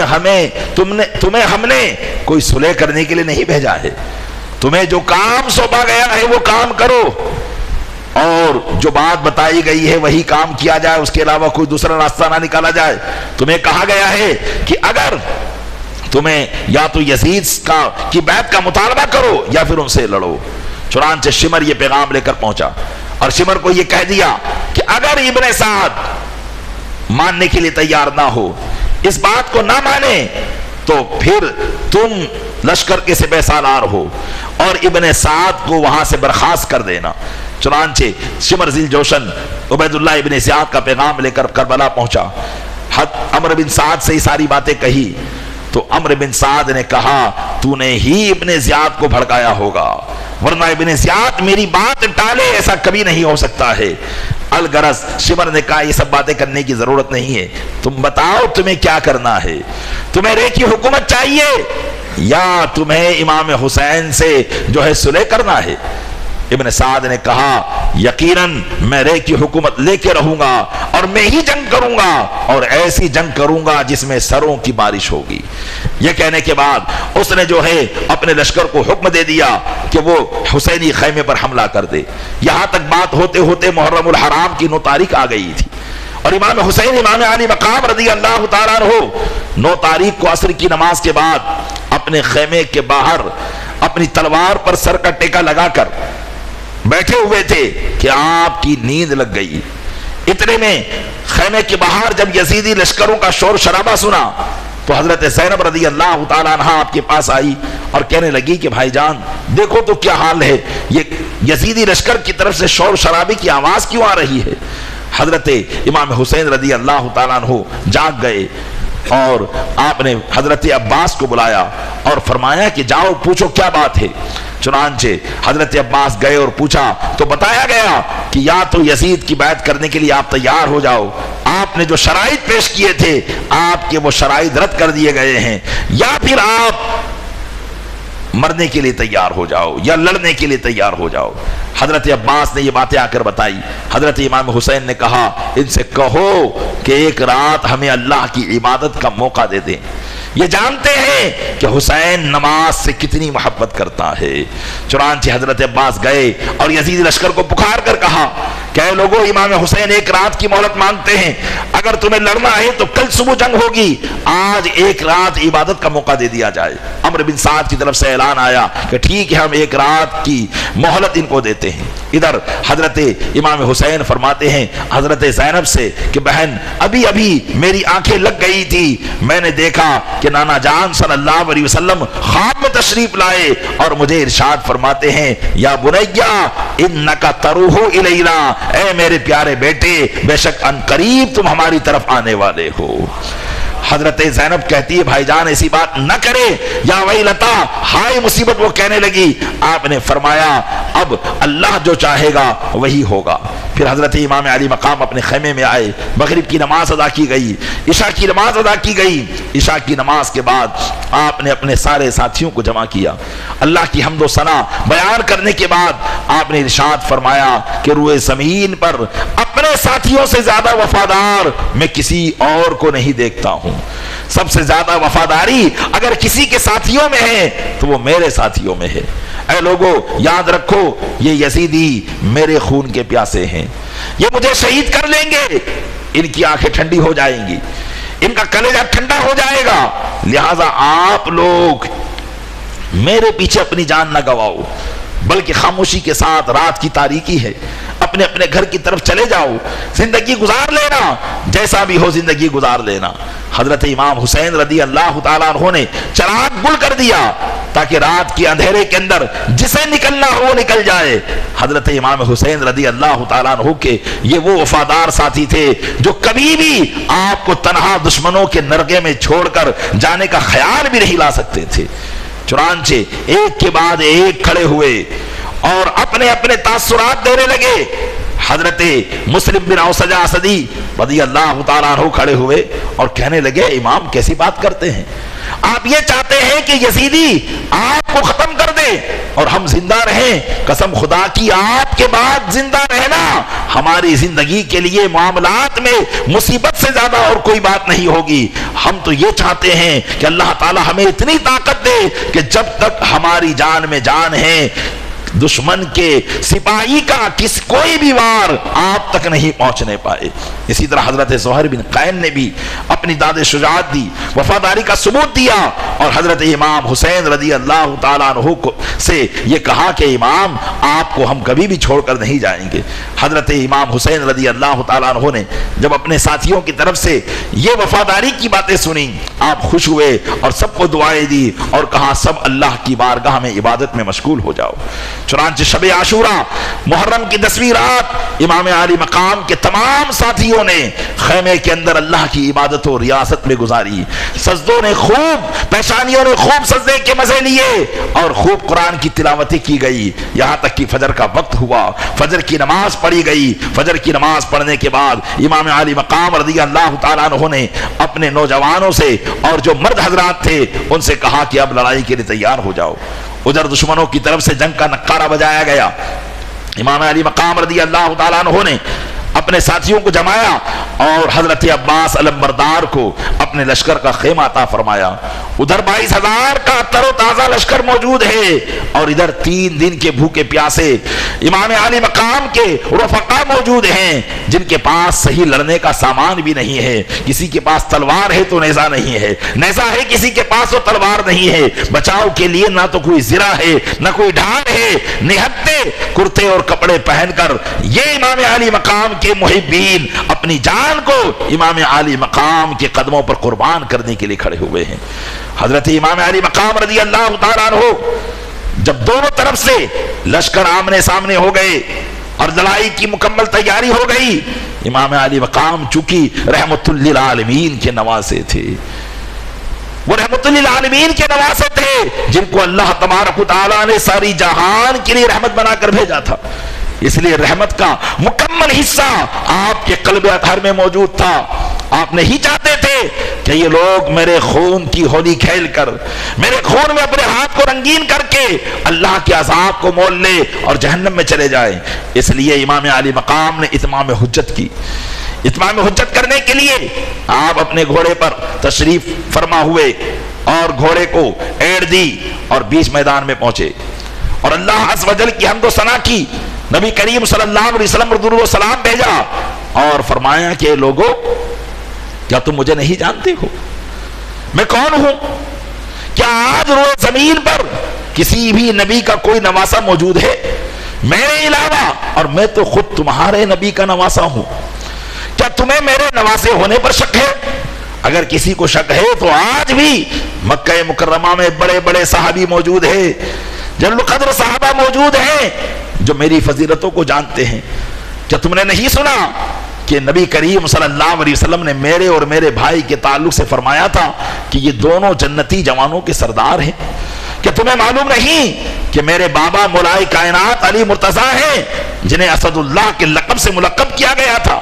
کیا تمہیں معلوم نہیں کہ میرے والد کے چچا حضرت امیر حمزہ ہیں جنہیں سید الشہداء کا لقب دیا گیا؟ کیا تمہیں معلوم نہیں کہ خود میرے چچا حضرت جعفر طیار ہیں کہ جو جنت کی سیر کیا کرتے ہیں؟ اللہ کے محبوب نے انہیں جنت میں سیر کرتے ہوئے دیکھا ہے۔ کیا تم میرے خاندان کے تعلق سے کسی قسم کے شک و شبہ میں ہو؟ اگر خاندان کے تعلق سے شک و شبہ میں ہو تو یہ تو بات یقین سے جانتے ہو کہ میں تمہارے نبی کا نواسا ہوں۔ اپنی گریبان میں جھانکو اور سوچو کہ تم کس بات پر آگے آ گئے ہو اور کس وجہ سے مجھے لڑنا چاہتے ہو۔ کسی بھی شخص کو مارا جاتا ہے اس وجہ سے یا تو اس نے کسی کا قتل کیا ہو یا کوئی فتنہ برپا کیا ہو۔ میں نے نہ تو کوئی فتنہ برپا کیا ہے نہ کسی کو قتل کیا کہ جس کا قصاص مجھ سے لیا جا رہا ہو۔ حضرت امام حسین رضی اللہ تعالیٰ عنہ کی اس گفتگو کو سن کر یزید کے کچھ سپاہیوں پر ایسا اثر ہوا کہ وہ رونے لگے، ان کے دل پسیج گئے۔ جب ابن سعد نے دیکھا کہ کہیں امام حسین کی یہ گفتگو ان پر اثر نہ کر جائے اور معاملہ پلٹ نہ جائے، اس لیے اس نے اپنے کچھ شرارتی لونڈوں سے کہا کہ شور مچانا شروع کر دو۔ انہوں نے شور مچانا شروع کر دیا۔ امام حسین رضی اللہ تعالیٰ عنہ نے جب دیکھا کہ قسمت اللہ تبارک و تعالیٰ نے ان کی قسمت میں اب عتاب ہی کو مقدر کر دیا ہے، اس لیے آپ اپنے خیمے کی طرف واپس تشریف لے آئے۔ حضرت حر جو ابھی تک یزید کی فوج میں تھے، جب انہوں نے دیکھا کہ یہ تو مسلمانوں سے، یہ تو مسلمان ہو کر امام حسین کے مقام کو نہیں پہچان پا رہے ہیں اور لڑنے کے لیے تیار ہیں، تو حر نے ابن سعد سے کہا کہ ابن سعد کیا تو واقعی لڑائی کرے گا؟ کیا امام حسین سے لڑائی کرے گا اور ان سے لڑائی کرے گا جو خود تیرے نبی کے نواسے ہیں اور تیرے والد حضرت سعد بن ابی وقاص کے جو تیرے والد گرامی تھے وہ خود صحابی تھے اور تیرے والد نے جن کی وجہ سے مرتبہ پایا تو انہی ہی ذات کے خاندان سے لڑائی کرے گا؟ ابن سعد نے کہا ہاں ایسی لڑائی کروں گا جس میں سروں کی بارش ہوگی، ہاتھ کرم ہو کر گریں گے اور لاشیں زمین پر رونتے ہوئے نظر آئیں گے۔ چنانچہ حر کے دماغ پر ایسا خوف طاری ہوا کہ ان کے جسم پر کپکپی طاری ہو گئی۔ ان کے قبیلے کے کسی شخص نے پوچھا اے حر، میں تو تمہیں بڑا بہادر سمجھتا تھا، مجھ سے اگر کوئی پوچھتا کہ کوفہ میں تمہارے یہاں بہادر کون ہے تو میں تمہاری مثال دیا کرتا تھا۔ تو حر نے کہا بھائی یہ بہادری کی باتیں نہیں ہیں، اصل بات یہ ہے کہ میں جنت اور جہنم کے بیچ میں کھڑا ہوا ہوں، اصل بات یہ ہے کہ میں جنت اور جہنم کے بیچ میں کھڑا ہوا ہوں، لیکن قسم خدا کی میں کبھی بھی جہنم کو جنت میں ترجیح نہیں دوں گا، اور میں جنت میں جا کے رہوں گا۔ اور یہ کہا اور اپنے گھوڑے کو ایڑ لگائی اور حضرت امام حسین کے خیمے میں پہنچ گئے، آپ کے لشکر میں پہنچ گئے اور امام حسین سے معافی مانگنے لگے، عرض کرنے لگے حضور اگر اسی وقت میں نے آپ کو یہاں سے جانے دیا ہوتا تو آج یہ نوبت نہیں آتی، مجھے کیا معلوم تھا کہ یہ آپ کا خون بہا کر رہیں گے، آپ سے لڑ کر رہیں گے، مجھے تو ایسا اندازہ نہیں تھا، میں تو سمجھ رہا تھا کہ شاید بات گفتو شنید پر پوری ہو جائے گی، کچھ کہہ سن لیا جائے گا، بات طے ہو جائے گی، لیکن مجھے معلوم نہیں تھا کہ یہ اتنی حد تک نیچے گر جائیں گے، اب آپ مجھے معاف کر دیجئے، یہ سب میری وجہ سے ہوا ہے۔ امام حسین رضی اللہ تعالیٰ عنہ نے فرمایا اللہ تمہیں معاف کرے، آؤ اپنے گھوڑے سے اتر جاؤ۔ حضرت حر نے کہا اب میں اس گھوڑے سے زندہ نہیں اتروں گا، بلکہ اپنی جان کو آپ کے قدموں پر قربان کر کے ہی میری لاش نیچے آئے گی۔ حضرت حر نے اپنی وفاداری کا ثبوت پیش کیا۔ چنانچہ حضرت امام حسین رضی اللہ تعالیٰ عنہ ابھی تک نہ تو آپ کی طرف سے کوئی لڑائی شروع ہوئی تھی، نہ ابن سعد کی طرف سے لڑائی شروع ہوئی تھی۔ اب ابن سعد نے اپنے علم بردار کو اپنے پاس بلایا اور سب سے پہلے اس نے ہی اپنی کمان پر تیر چڑھایا اور چھوڑا اور لوگوں سے کہا کہ لوگوں گواہ ہو جاؤ، سب سے پہلا تیر میں نے چھوڑا ہے۔ چنانچہ جنگی معاملات کے مطابق اور جنگی نظام اور اس کی ترکیب کے مطابق جنگ کا نکارہ پھر بجایا گیا اور لڑائی دوبارہ پھر شروع ہوئی۔ تو اب یزیدی فوج کی طرف سے یسار اور سالم جو عبد اللہ ابن زیاد کے غلام تھے وہ میدان جنگ میں آئے، کیونکہ جنگ کی تدبیر پہلے یہی ہوا کرتی تھی کہ پہلے فردن لڑائی ہوتی، پھر ایک بارگی حملے ہوا کرتے تھے۔ تو یسار اور سالم جو ابن زیاد کے آزاد کردہ غلام تھے وہ میدان میں آئے اور اپنا مقابل انہوں نے مانگا۔ حضرت امام حسین رضی اللہ تعالیٰ عنہ کے ساتھیوں میں سے حضرت حبیب بن مظاہر اور حضرت بریرہ بن حضیر رضی اللہ تعالیٰ عنہ میدان میں آئے، تو حضرت امام حسین نے ان کو منع کر دیا کہ آپ بیٹھ جاؤ۔ تو دوسری طرف حضرت عبداللہ بن عمیر کلبی رضی اللہ تعالیٰ عنہ قبیلہ بنو کلب کے ایک فرد تھے، وہ آئے، انہوں نے کہا امام مجھے اجازت دے۔ چنانچہ حضرت عبداللہ بن عمیر کلبی رضی اللہ تعالیٰ عنہ یسار اور سالم کے مقابلے میں آئے۔ تو یسار اور سالم نے پوچھا کہ تم کون ہو؟ آپ نے فرمایا کہ میں عبداللہ بن عمیر کلبی ہوں۔ انہوں نے کہا کہ ہم تم کو نہیں جانتے، تم کون سے قبیلے کے ہو اور کس فرد کے ہو؟ کیونکہ میدان کے اندر اس زمانے میں اپنی عزت اور اپنی ذات اور برادری کا معاملہ یہ تھا کہ لوگ اپنے سے نیچی ذات والے سے بھی لڑنا گوارا نہیں کرتے تھے۔ تو انہوں نے کہا کہ تم ہمارے مقابلے میں نہیں چلو گے، بلکہ ہمارے مقابلے میں تو حبیب بن مظاہر کو بھیجو یا زہیر بن قین کو بھیجو، جو ہماری برادری کے مقابلے میں بھی اتر سکتے ہیں اور ہم سے طاقت اور بہادری میں بھی ہمارا مقابلہ کر سکتے ہیں۔ حضرت عبداللہ بن عمیر کلبی نے کہا کہ تو مجھے کیا سمجھتا ہے؟ تو مجھے یہ سمجھتا ہے کہ میں تم سے ہار جاؤں گا؟ ایک مرتبہ وار کر کے دیکھ، پھر پتا چلے گا کہ تو نے کہاں ہاتھ ڈالا ہے۔ حضرت عبداللہ بن عمیر کلبی اسی طرح سے گفتگو کرتے رہے اور دونوں میں پھر لڑائی شروع ہوئی۔ یسار اور سالم دونوں ہاتھ پر حملہ کرتے، آپ نے ایک ہی وار کے اندر پہلے یسار کو گرایا، پھر سالم نے آپ پر حملہ کرنے کی کوشش کی، تو آپ نے اپنے ہاتھ پر اس کی تلوار کو روکا، جس کی وجہ سے آپ کی انگلیاں شہید ہو گئی، اور دوسرے ہاتھ سے ایک ایسا جچا وار کیا کہ سالم کے دو ٹکڑے کر کے زمین پر آپ نے پٹک دیا۔ حضرت امام حسین رضی اللہ تعالیٰ عنہ کے سچے جانثار حضرت عبداللہ بن عمیر کلبی آپ کے خیمے کی طرف آئے۔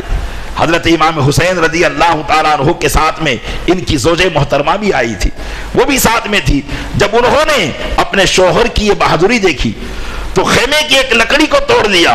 اور لے کر آئی اور ان کے گھوڑے کو مارنے لگی اور کہا کہ میں تم سے اسی وقت خوش ہوں گی جبکہ تم امام حسین کے نام پر اپنی جان کو قربان کر دو گے۔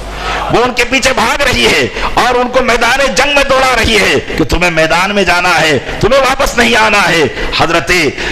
عبداللہ بن عمیر کلبی کی تلوار سے دشمن کا خون ٹپک رہا ہے اور ایک دوسرے ہاتھ سے خود ان کا خون ٹپک رہا ہے، لیکن ان کی اہلیہ ہے کہ وہ مان ہی نہیں رہی ہے۔ آپ بڑا ماننے کے لیے جو ہے کوشش کر رہے ہیں، لیکن وہ بھی آپ کے ساتھ میدان میں دوڑی چلی جا رہی ہے، کہہ رہی ہے کہ میں بھی اپنی جان کو قربان کروں گی۔ اتنے میں حضرت امام حسین نے آواز لگائی کہ اے خاتون تم خیمے میں آ جاؤ، اس لیے کہ جنگ و جدال کرنا عورتوں پر فرض نہیں ہے۔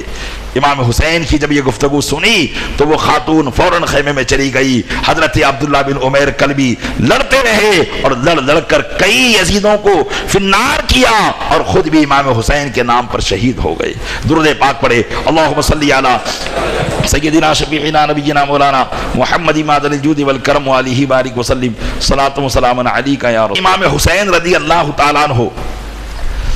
اس میدان میں کوئی مجبور نہیں تھے، اللہ تبارک و تعالیٰ کا فضل آپ پر شامل حال تھا اور آپ کی دعائیں مستجاب تھی۔ یہ اور بات ہے کہ چونکہ آزمائش کا وقت تھا، بچپن سے سارے وعدے ہو چکے تھے، اس لیے وہ معاملات کرنا ہی تھا، لیکن آپ کی زندگی کو دیکھ کر کوئی معاذ اللہ امام حسین کو مجبور نہ سمجھ لے، بلکہ تاریخ میں ان واقعات کو بھی جگہ دی گئی اور امام حسین رضی اللہ تعالیٰ عنہ کے اختیار کو کربلا کے میدان میں بھی ثابت کیا گیا ہے۔ علماء فرماتے ہیں کہ حضرت امام حسین نے اپنے خیمے کی حفاظت کے لیے اپنے خیمے کی ارد گرد خندق کھدوائی تھی اور اس میں آگ لگا دی تھی تاکہ دشمن آگے چڑھ کر جو ہے خیمے پر حملہ نہ کر سکے۔ تو حضرت امام حسین کے خیمے کے ارد گرد خندق میں آگ لگ رہی تھی تو ایک یزیدی آیا اور کہنے لگا کہ اے حسین تم نے جہنم کی آگ سے پہلے ہی آگ لگا لی ہے اور جہنم کی آگ میں جانے سے پہلے دنیا کی آگ میں چلے جاؤ گے۔ امام حسین رضی اللہ تعالیٰ عنہ نے جب یہ سنا تو آپ کے دل پر گویا بجلی سی گری۔ آپ نے اللہ عز و جل کی بارگاہ میں دعا کی کہ اے مولا اس خبیث کو ابھی اس کا مزہ چکھا۔ امام علی مقام کی دعا قبول ہوئی۔ اچانک جس گھوڑے پر وہ بیٹھا تھا اس گھوڑے کا قدم زمین میں موجود ایک سوراخ میں گیا اور گھوڑا نیچے ہوا، جس کی وجہ سے یہ گھوڑے سے گرا اور اس کا پیر گھوڑے کی رکاب میں پھنس گیا۔ پھر گھوڑا دوڑتا ہوا گیا اور اسی خندق میں جس میں آگ جل رہی تھی اس یزیدی کو ڈال دیا اور وہ وہیں مر گیا۔ چنانچہ آپ نے اللہ کی بارگاہ میں ہاتھ اٹھائے، سجدے شکر ادا کیا اور کہا اے اللہ تیرا فضل ہے کہ تو نے اہل بیت نبوت کا فضل ہمیں عطا فرمایا ہے اور اس کی شان ہمیں عطا فرمائی ہے۔ جب آپ نے اپنے آپ کو اہل بیت نبوت کہا تو ایک یزیدی نے آپ کو کہا کہ حسین تمہیں پیغمبر اعظم صلی اللہ علیہ وسلم سے کیا نسبت ہے؟ یہ بات تو گویا آپ کے لیے بڑی سخت ثابت ہوئی کہ آپ کو کہا جا رہا ہے کہ آپ کو نبی سے کیا نسبت، جبکہ امام حسین کو نبی سے جو نسبت حاصل ہے وہ کائنات جانتی ہے۔ یہ بات آپ کے دل پر بڑی بھاری پڑی۔ آپ نے اللہ کی بارگاہ میں دعا فرمائی اے مولا اسے بھی دنیا ہی میں اس کی اس گستاخی کا مزہ عطا فرما دے۔ چنانچہ اچانک اسے قضائے حاجت ہوئی اور وہ قضائے حاجت کے لیے میدان میں گیا اور کپڑے اتار کر ابھی قضائے حاجت کرنے ہی بیٹھا تھا کہ ایک سیاہ بچھو نے اس کے پیچھے کاٹ لیا، اس کا زہر اتنا پھیلا کہ وہ اسی نجاست میں تڑپ تڑپ کر مر گیا۔ ایک یزیدی امام علی مقام رضی اللہ تعالیٰ عنہ کے سامنے آیا اور کہنے لگا حسین دیکھ رہے ہو دریائے فرات کتنا قریب ہے، لیکن قسم خدا کی تمہیں ایک قطرہ بھی اس سے پینے نہیں دیا جائے گا، ایک قطرہ بھی تمہیں نہیں دیا جائے گا۔ حضرت امام علی مقام رضی اللہ تعالیٰ عنہ کو یہ بات بھی بھاری پڑی۔ آپ نے اللہ کی بارگاہ میں دعا کی، اللہ تبارک و تعالیٰ کی بارگاہ میں عرض کیا اللہم عبدہ عطشانا، اے اللہ اسے پیاسا مار دے۔ چنانچہ تھوڑی ہی دیر کے اندر اس کا گھوڑا جو ہے بھٹکا اور اس کو نیچے اتار کر بھاگنے لگا۔ یہ اپنے گھوڑے کے پیچھے بھاگا اور گھوڑا پورے میدان میں دوڑ رہا تھا اور یہ اس کے پیچھے پیچھے گھوڑے کو پکڑنے کے لیے بھاگ رہا تھا، لیکن گھوڑا پکڑ نہیں پا رہا تھا۔ اچانک زمین پر گرا اور پھر اسے اتنی پیاس لگی کہ لوگوں نے مٹکے کے مٹکے اس کے منہ پر اونڈھیلے، اس کے باوجود بھی اس کی پیاس بجھ نہیں پاتی تھی، یہاں تک کہ اسی میں وہ فی النار ہو گیا۔ یہ امام علی مقام کو بتا دینا تھا تاکہ کوئی یہ نہ سمجھے کہ امام حسین کو اللہ نے چھوڑ دیا ہے۔ اللہ کی طرف سے یہ جو ہے معاملہ نہیں ہے، بلکہ بتا دینا تھا کہ یہاں اللہ کی بارگاہ میں آج بھی اگر کوئی مقبول ہے تو وہ امام علی مقام ہے۔ کثرت مقبولیت کی دلیل نہیں ہے، فوج کا زیادہ ہو جانا مقبولیت کی دلیل نہیں ہے، بلکہ اللہ تبارک و تعالیٰ کی رضا اور اللہ تبارک و تعالیٰ نیکیوں کی توفیق عطا فرمائے، یہ اللہ عز و جل کی مقبولیت کی دلیل ہے کہ اللہ تعالیٰ جسے اپنا مقبول بناتا ہے چاہے وہ تھوڑے ہو، ان کی مدد ہر وقت پہنچتی رہتی ہے۔ الغرض حضرت امام علی مقام رضی اللہ تعالیٰ عنہ پر ان کے جان نثار اپنی اپنی جانوں کو لٹا رہے ہیں۔ مورخین لکھتے ہیں کہ جب تک خاندان اہل بیت کے علاوہ جتنے بھی آپ کے ساتھی تھے ایک ایک کر کے شہید نہ ہو گئے، اس وقت تک انہوں نے کسی بھی اہل بیت نبوت کے فرد کو میدان میں نہیں آنے دیا۔ پہلے دوسرے لوگ شہید ہوئے، حضرت زہیر بن قین ہے، حضرت حبیب مظاہر ہیں، حضرت مسلم بن اوسجا اسدی ہیں، دیگر حضرات حضرت حر ہیں، یہ سب کئی یزیدیوں کو مار کر حضرت امام حسین کے نام پر شہادت کا جام پی گئے۔ اب موقع ایسا آیا کہ سوائے شہزاد گانے اہل نبوت کی اب کوئی اور باقی نہ تھا۔ جتنے ساتھ میں آئے تھے اور جتنے اہل بیت نبوت کے علاوہ تھے ایک ایک کر کے وہ سب اپنی جان قربان کر چکے۔ چنانچہ حضرت امام حسین رضی اللہ تعالیٰ عنہ کے پاس اب حضرت مولا کائنات کے دوسرے شہزادے حضرت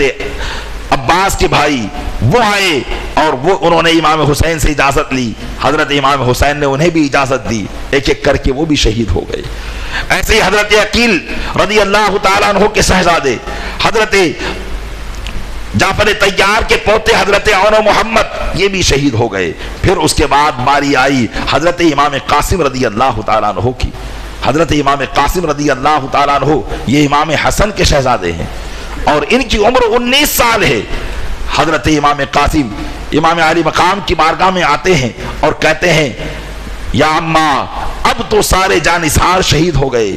چچا بھی سارے شہادت کا جام پی لیے ہیں، اب مجھے اجازت عطا فرمائیں کہ میں بھی اپنے آپ کے نام پر اپنی جان قربان کر دوں۔ حضرت امام علی مقام نے فرمایا اے بیٹا تم مجھ سے کس چیز کی اجازت مانگ رہے ہو؟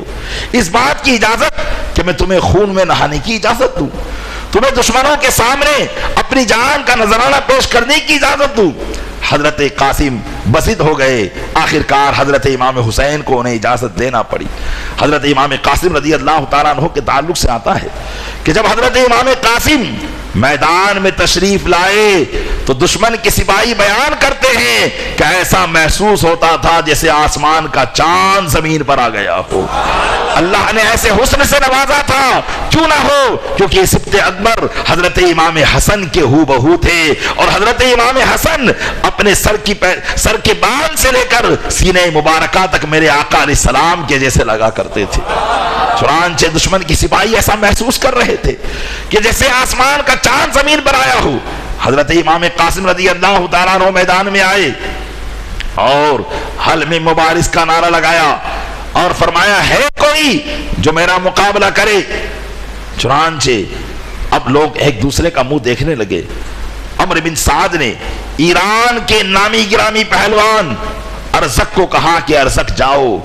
اور تم اس کا مقابلہ کرو۔ ارزق ایک بہت بڑا پہلوان تھا، تو ارزق نے کہا اس چھوٹے سے بچے سے جس نے ابھی جوانی میں قدم ہی رکھا ہے، اس سے میرا مقابلہ تم کرواتے ہو؟ میرا مقابلہ اس سے کرنا یہ میری انسلٹ ہے اور میری بے عزتی ہے، لہذا میں کبھی بھی اس سے مقابلہ نہیں کروں گا۔ تو عمرو بن سعد نے کہا کہ تم یہ نہ سمجھو کہ یہ نوجوان ہے بلکہ یہ علی کا پوتا ہے، تم نے ابھی ان کی طاقت کا اندازہ نہیں لگایا ہے۔ لیکن ارزق نہ مانا، اس نے کہا تم ایک کام کرو، میرے بیٹے کو کہو وہ ابھی جا کر اس کا سر اتار کر لے آئے گا۔ چنانچہ ارزق نے اپنے بڑے بیٹے کو بھیجا اور حضرت امام قاسم رضی اللہ تعالیٰ عنہ سے لڑنے کے لیے ارزق پہلوان کا بڑا بیٹا آیا۔ حضرت امام قاسم رضی اللہ تعالیٰ عنہ نے ایک ہی وار میں اس کا کام تمام کر دیا اور فوراً اس کی تلوار اپنے ہاتھ میں لے لی جب ارزق نے یہ دیکھا کہ ایک ہی وار کے اندر اس کو کاٹ دیا ہے تو اپنے دوسرے بیٹے کو بھیجا، دوسرا بیٹا بھی فی النار ہوا، تیسرے کو بھیجا، تیسرا بھی فی النار ہوا، چوتھے کو بھیجا، چاروں کے چار کو امام قاسم نے فی النار جہنم فرما دیا۔ اب ارزق نے دیکھا تو وہ آگ بگولا ہو گیا اور کہا کہ اس نے میری نظر کے سامنے میرے چار بیٹوں کو مار دیا۔ ارزق فوراً امام حسین کے بھتیجے حضرت امام قاسم کے مقابلے میں آیا اور کہنے لگا کہ اے قاسم، اب ذرا سنبھل کر میرے وار کو سنبھالنا، اس لیے کہ جب میں وار کرتا ہوں تو اچھے وار لگنے سے پہلے کاپ جایا کرتے ہیں۔ حضرت امام قاسم نے فرمایا کہ یہ گیدڑ بھپکیا کسی اور کو دینا، ہم اس خاندان کے شہزادے ہیں کہ جن پر کسی بھی قسم کی طاقت اثر نہیں کرتی ہے، تو ایسی جو ہے دھمکیاں ہم کو نہ دے اور ہمیں یہ نہ کہ ہم ایسا وار کرتے ہیں ویسا وار کرتے ہیں، اگر مرد ہے تو مجھ سے لڑائی شروع کر۔ چنانچہ اس نے اپنا نیزہ نکالا، حضرت امام قاسم نے بھی اپنا نیزہ نکالا، تھوڑی دیر تک نیزہ بازی ہوتی رہی لیکن ایک دوسرے پر وار نہ کر پایا۔ چنانچہ ارزق نے کہا اب سن، اب نیزہ بازی نہیں، اب تلوار زنی ہوگی۔ چنانچہ حضرت امام قاسم نے بھی اپنی تلوار نکالی، اس نے بھی اپنی تلوار نکالی۔ حضرت امام قاسم کے پاس جو تلوار تھی وہ ارزق کے بڑے بیٹے کی تلوار تھی، آپ نے اسے مار کر اس کی تلوار پر قبضہ کر لیا تھا۔ اس نے جو تلوار دیکھی تو کہا یہ تو میرے بیٹے کی تلوار ہے۔ حضرت قاسم نے فرمایا ہاں تیرا بیٹا اسی لیے تلوار دے کر گیا ہے تاکہ تیرا خاتمہ بھی اسی تلوار سے کیا جائے۔ یہ بات اس پر بڑی بھاری گزری اور وہ آگ بگولا ہوا اور حضرت امام مسلم پر ابھی وار کرنا ہی چاہتا تھا کہ آپ نے اس کے وار کو روکا، اور الحرب خدعۃ کے پیش نظر کہ جنگ پوری دھوکہ ہوا کرتی ہے اور جنگ میں دھوکہ دینا جائز ہوتا ہے، آپ نے فرمایا ارزق میں تو سنتا تھا تو بڑا ہوشیار پہلوان ہے اور بڑا بہترین جو ہے سپہ سالاری کے لائق ہے اور بہترین وار کرتا ہے، لیکن تجھے تو اپنے گھوڑے کی زین تک کسنا نہیں آتی۔ دیکھ تیرے گھوڑے کی زین ٹیڑھی نظر آ رہی ہے۔ وہ اپنے گھوڑے کی زین کو دیکھنے کی طرف جھکا، حضرت امام قاسم نے ایک ایسا وار اس کی کمر پہ کیا کہ اس کے 2 ٹکڑے فرما دیے۔ اب حضرت امام قاسم رضی اللہ عنہ اپنے خیمے میں آئے، اپنے چچا جان سے کہا یا عمال عطش، اے چچا جان اگر پانی کے 2 قطرے مل جائیں تو میں انشاءاللہ ان یزیدیوں کے کشتے کے پشتے لگا دوں گا، ایک بھی باقی نہ رہے گا۔ حضرت امام حسین نے فرمایا بیٹا صبر کرو، اللہ کے محبوب نانا جان تمہارے لیے حوض کوثر کا جام لے کر کھڑے ہوئے ہیں۔ حضرت امام قاسم رضی اللہ تعالیٰ عنہ اب میدان میں آئے اور پھر مقابل کا نعرہ لگایا کہ ہے کوئی مقابلے میں، لیکن کس میں ہمت تھی کہ اب ارزق اور ارزق کے 4 بیٹوں کا حشر دیکھ کر امام قاسم کے مقابلے میں آ جائے۔ آپ بہت دیر تک مقابلے کا نعرہ لگاتے رہے لیکن کوئی قریب نہ آیا۔ جب آپ نے دیکھا کہ اب یہ روبہ صفت یزیدی مقابلے کی ہمت نہیں رکھتے، آپ فوراً اپنی تلوار لے کر ان کے درمیان گھس گئے اور جس طرف جاتے لاش کے ڈھیر لگا دیتے۔ اب عمرو بن سعد کی طرف سے اعلان ہوا کہ اے لوگوں کیا کر رہے ہو، ایک نوجوان کو تاب میں نہیں لا سکتے، ایک نوجوان تمہیں کیڑے ککڑی کی طرح کاٹ رہا ہے اور تم کٹ کے گر رہے ہو اور بھاگ رہے ہو، ان کو چاروں طرف سے گھیر لو اور ان سے تلوار سے نہیں بلکہ اب تیروں کی بوچھار ان پر کر دو۔ اب چاروں طرف سے ان روبہ صفت یزیدیوں نے حضرت امام قاسم کو گھیر لیا اور چاروں طرف سے تیروں کی بوچھار کر دی، بارش آنے لگی، چاروں طرف سے آپ کے جسم مبارک کو تیروں سے چھلنی کرنے لگے، یہاں تک کہ آپ پر کمزوری محسوس ہوئی تو آپ گھوڑے سے نیچے تشریف لے آئے اور زور سے پکار کر کہا یا عمار ادرکنی، اے میرے چچا مجھے حاصل کر لیجئے۔ چنانچہ حضرت امام حسین نے جب حضرت امام قاسم کو زمین پر دیکھا، دوڑتے ہوئے خیمے سے باہر تشریف لائے، ان کا سر مبارک اپنی ران پر رکھا، حضرت امام قاسم نے اپنی آنکھیں کھولی، اپنے چچا کا دیدار کیا اور اپنی جان کو جہان آفری کے حوالے فرما دیا۔ چنانچہ انا للہ و انا الیہ راجعون، حضرت امام قاسم کے لاشے کو امام حسین نے اٹھایا، خیمے میں لے گئے اور اب بیٹھے ہی تھے کہ کیا دیکھتے ہیں نوجوان علی اکبر آپ کے سامنے کھڑے ہوئے ہیں۔ حضرت علی اکبر کہنے لگے ابا جان اب آپ مجھے اجازت دیں کہ میں آپ کے نام پر جان کو قربان کر دوں۔ حضرت امام حسین نے پہلے انہیں ٹالا لیکن وہ نہ مان سکے، پھر حضرت امام حسین نے ان کو بھی اجازت دی۔ حضرت امام علی اکبر رضی اللہ تعالیٰ عنہ میدان جنگ میں آئے، لیکن آپ کا معاملہ یہ تھا کہ کسی میں بھی آپ سے لڑنے کی ہمت نہ ہوئی، نہ کوئی تنہائی میں آیا، نہ یکبارگی حملہ کرنے کی ہمت کرتا تھا۔ آخر کار حضرت علی اکبر نے خود گھس کر یزیدیوں کی فوج میں حملے کیے، کئی کو مارا، پھر آخر کار یہودیوں نے وہی کام کیا جو وہ کرتے تھے کہ ان لوگوں نے تیروں کے ذریعے آپ پر بوچھار کی اور حضرت علی اکبر رضی اللہ تعالیٰ عنہ کو بھی شہید کر دیا۔ اس کے بعد حضرت عباس رضی اللہ تعالیٰ عنہ حضرت امام علی مقام کی بارگاہ میں آئے، کہنے لگے بھائی جان ہم تو پیاس سہ سکتے ہیں لیکن اب دودھ پیتے بچوں کی پیاس ہمیں برداشت سے باہر ہو گئی ہے، ان کی خشک زبانوں کو دیکھ دیکھ کر دل بھر آیا ہے، اب تو ماؤں کی چھاتیاں بھی خشک ہو گئی کہ ان کی زبانوں کو تر کیا جائے، لہذا آپ مجھے اجازت دیں کہ کم سے کم ایک مشکیزہ پانی کا میں لے آؤں اور ساقی کوثر کے نواسوں کو سیراب کر دوں تاکہ قیامت کے دن حوض کوثر کا میں بھی حقدار بن جاؤں۔ حضرت امام حسین نے فرمایا بھائی عباس اگر تم چلے جاؤ گے تو تم تو میرے بازو ہو، میری کمر ٹوٹ جائے گی، لہذا تم نہ جاؤ، لیکن حضرت عباس بزید رہے۔ حضرت عباس کی بات سن کر امام حسین نے اجازت دی، آپ گھوڑے پر تشریف لائے، مشکیزے کو اپنے الٹے ہاتھ میں پکڑ لیا اور سیدھے ہاتھ سے تلوار کو لہراتے ہوئے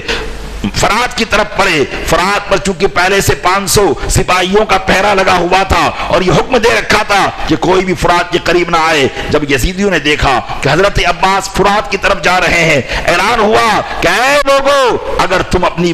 بیویوں کو بیوہ بنانا چاہتے ہو اور بچوں کو یتیم بنانا چاہتے ہو تو یہ پانی خیمے میں جانے دینا، اگر انہوں نے پانی پی لیا تو سمجھ لو پھر کوئی طاقت تمہاری باقی نہ بچے گی۔ چنانچہ حضرت عباس پر چاروں طرف سے ٹوٹ پڑے، لیکن حضرت عباس ہیں کہ ایک ہاتھ سے مقابلہ کرتے ہوئے آگے بڑھتے چلے جا رہے ہیں اور گھوڑے کو فرات میں کدا دیتے ہیں، پانی بھر لیتے ہیں، مشکیزہ پانی سے بھرا رہتا ہے، پانی پینے کی کوشش کرتے ہیں لیکن ساقی کوثر کے نواسوں کی یاد آتی ہے، فوراً پانی پھینک دیتے ہیں کہ کہیں میں نے پانی پی لیا اور پانی پہنچانے میں ناکام رہا تو کل بروز قیامت کیا جواب دے پاؤں گا کہ عباس تم نے پانی پیا تھا، میرے نواسے بھوکے تھے، پیاسے تھے۔ حضرت عباس نے پانی پھینک دیا، اب چاروں طرف سے یزیدیوں نے گھیر لیا، اعلان پر اعلان ہو رہے ہیں کہ دیکھو یاد رکھو یہ پانی خیمے میں نہیں پہنچنا چاہیے۔ حضرت عباس رضی اللہ تعالیٰ عنہ مشکیزے کو اپنے الٹے ہاتھ میں پکڑ کر سیدھے ہاتھ سے تلوار چلا رہے ہیں، یہاں تک کہ ایک یزیدی پیچھے سے آیا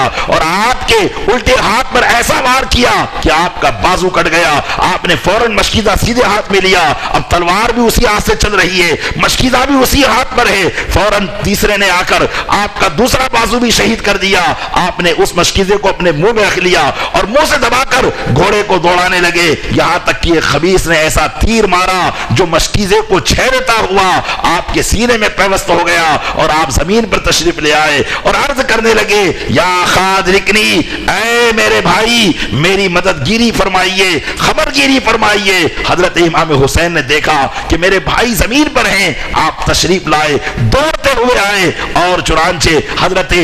عباس کا سر جو ہے اپنے قدموں پہ رکھا اور کہا الآن انکسر ظہری، اب میری پیٹھ ٹوٹ گئی ہے۔ یقیناً ایک بھائی سے دوسرے بھائی کی پیٹھ مضبوط ہوتی ہے۔ حضرت عباس نے حضرت امام حسین کا یہ سپورٹ کر کے اس بات کو بتا دیا، چنانچہ حضرت عباس بھی شہید کر دیے گئے، پانی سارا بہا دیا گیا۔ حضرت عباس رضی اللہ تعالیٰ عنہ کی لاش کو خیمے میں لایا گیا۔ اب حضرت امام علی مقام ہے رضی اللہ تعالیٰ عنہ ہیں، چنانچہ حضرت رباب آتی ہیں اور کہتی ہیں اے سرتاج یہ علی اصغر ہیں جن کی پیاس سے زبان خشک ہو گئی ہے، زبان اب تو چل بھی نہیں رہی ہے، آپ اس بچے کو لے کر جائیں، ہو سکتا ہے یزیدی ان پر رحم کھا لیں گے اور لڑائی تو ہم بڑوں سے ہے، اس کا کیا قصور ہے، ہو سکتا ہے کہ 2 قطرے پانی مل جائے، اس کی زبان تر ہو جائے گی۔ حضرت امام حسین رضی اللہ تعالیٰ عنہ حضرت امام علی اصغر کو اپنی گود میں لے کر یزیدیوں کے سامنے آتے ہیں، کہتے ہیں یزیدیوں تمہاری لڑائی ہے تو مجھ سے ہے، اس ننھے علی اصغر کا کیا قصور ہے، 2 قطرے پانی ہی دے دو، کم سے کم یہی تمہاری نجات کے لیے کافی ہو جائیں گے۔ لیکن اللہ تعالیٰ نے ان کو نیکیوں سے دور کر دیا تھا۔ تھا، نجات سے دور کر دیا تھا، ساقی کوثر کے نواسوں کو 2 قطروں کا پانی پلا کر بھی ان کا احسان کیوں لینا تھا؟ چنانچہ ان کے دل میں ذرہ برابر رحم نہ آیا، ایک خبیث نے ایسا تیر چلایا کہ ننھے علی اصغر کے حلقوم کو چھیدتا ہوا وہ حضرت امام مسلم کے بازو میں پیوست، امام حسین کے بازو میں پیوست ہو گیا اور امام علی اصغر کی جان نکل گئی۔ حضرت امام حسین نے اللہ کی بارگاہ میں عرض کیا، مولا اس ننھی سی جان کو بھی اپنی بارگاہ میں قبول فرما لے۔ حضرت امام علی اصغر کی آواز بند ہو چکی تھی، آپ خیمے میں لے کر گئے تھے تو رو رہے تھے، خیمے کی بیویاں سمجھ رہی تھی علی اصغر کی آواز بند ہو گئی ہے، شاید پانی مل گیا ہے، لیکن جب خیمے میں پہنچے تو کوہرام برپا ہو گیا کہ ننھے علی اصغر کو بھی ان ظالموں نے نہیں چھوڑا۔ حضرت امام حسین رضی اللہ تعالیٰ عنہ نے ان کو لٹایا، اب کوئی نہ ہاشمی نوجوان باقی تھے، نہ آپ کے ساتھ دینے والے باقی تھے، ایک ایک کر کے سب شہید ہو گئے تھے، سوائے چھوٹے بچوں کے یا خواتین کے یا حضرت سکینہ کے یا حضرت امام زین العابدین کے۔ حضرت امام زین العابدین بیمار تھے، ایک چارپائی پر آرام فرما رہے تھے، جب دیکھا کہ اب کوئی نہیں ہے صرف بابا جان ہیں تو حضرت امام زین العابدین لڑکھڑاتے ہوئے قدموں کے ساتھ حضرت امام حسین کی بارگاہ میں آئے اور عرض کرنے لگے، حضور اب مجھے اجازت دے۔ حضرت امام حسین کی آنکھوں میں آنسو آ گئے، آپ نے فرمایا، بیٹا تم ہی تو اب حسینی خاندان کو بڑھانے والے چشم و چراغ ہو، اگر تمہیں بھی شہید کر دیا تو حسینی خاندان کیسے چلے گا؟ نانا جان کی وہ امانتیں جو مجھ تک پہنچی ہے وہ آگے امت تک کون پہنچائے گا؟ اب تمہیں وہ امانتیں پہنچانا ہے، اب تم ہی تو اپنے گھر والی خواتین کی ایک محرم رہو گے، سارے محرموں کو تو شہید کر دیا گیا ہے، لہذا تمہیں جو ہے اب زندہ رہنا ہے اور اپنے نانا جان کی امت کے معاملات کو سنبھالنا ہے۔ حضرت امام حسین نے ان کو سنبھالا اور پھر ان کو واپس ان کے بستر پر لٹا دیا۔ اب خیمے میں تشریف لاتے ہیں اور اپنا صندوق کھولتے ہیں، نبی کریم صلی اللہ علیہ وسلم کا امامہ زیب تن فرماتے ہیں، حضرت مولا کائنات علی مرتضیٰ کی سیف، جس کو سیف حیدری کہا جاتا تھا، ذوالفقار کہا جاتا تھا، اس کو حمائل کرتے ہیں، حضرت جعفر طیار کا نیزہ لیتے ہیں اور حضرت امیر حمزہ کی ڈھال لیتے ہیں اور پھر تمام اہل بیت کی خواتین کے سامنے آتے ہیں اور تمام سے نصیحت کرتے ہیں کہ دیکھو میری شہادت کے بعد کسی بھی قسم کا کوئی شور و شرابہ نہ کرنا، واویلا نہ کرنا، اللہ تبارک تعالیٰ کی طرف سے جو مقدر ہے وہ ہو کر رہے گا۔ حضرت امام حسین رضی اللہ تعالیٰ عنہ نے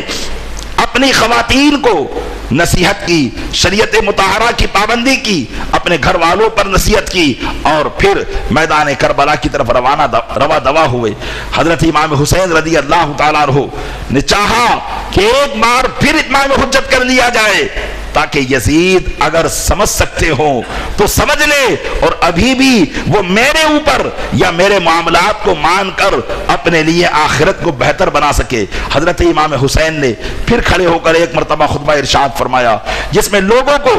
آپ نے واپس اللہ رسول کی طرف بلایا، اپنے خاندان کی شرافت و نجابت کو بیان کیا،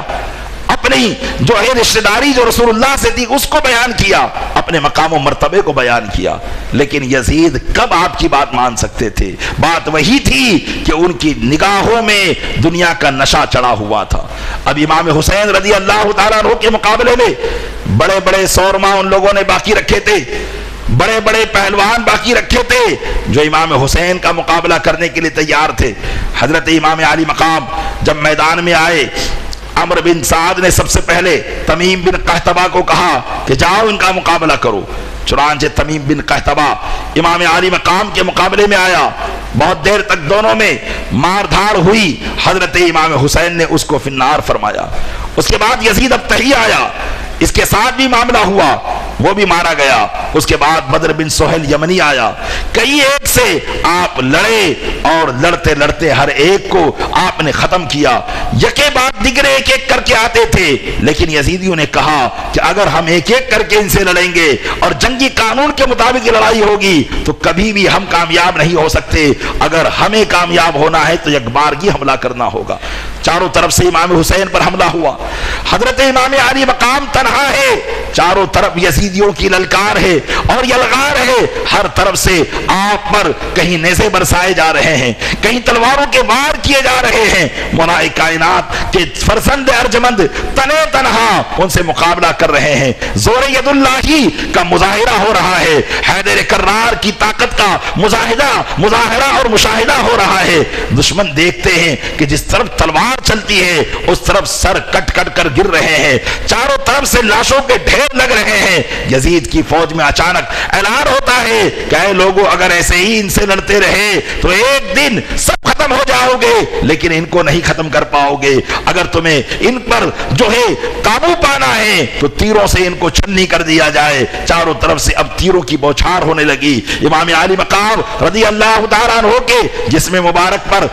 زخم لگنے لگے، خون بہنے لگا، کمزوری آنے لگی۔ یقیناً اللہ عز و جل کی مشیت کو راہ دینے کے لیے ان اسباب کو مہیا کیا گیا۔ حضرت امام علی مقام رضی اللہ تعالیٰ عنہ ان زخموں کی تاب نہ لا کر زمین پر تشریف لے آئے، سر بارگاہ الہی میں جھکا دیا، سجدہ کیا اور اللہ عز و جل کی بارگاہ میں شکر ادا کیا شہادت کی قربانی پر اور شہادت کی قبولیت پر۔ جب انہوں نے دیکھا کہ اب امام حسین جو ہے بالکل ہمارے قابو میں ہیں، اب ان کی گردن کو کاٹا جا سکتا ہے، تو سب سے پہلے ایک یزیدی آگے بڑھا تاکہ امام علی مقام کی گردن کو کاٹا جائے۔ لیکن جیسے ہی وہ آپ کے جسم پر سوار ہوا، آپ کے چہرے مبارکہ پر اس کی نظر پڑی، اس کا جو ہے چہرے مبارکہ کا رعب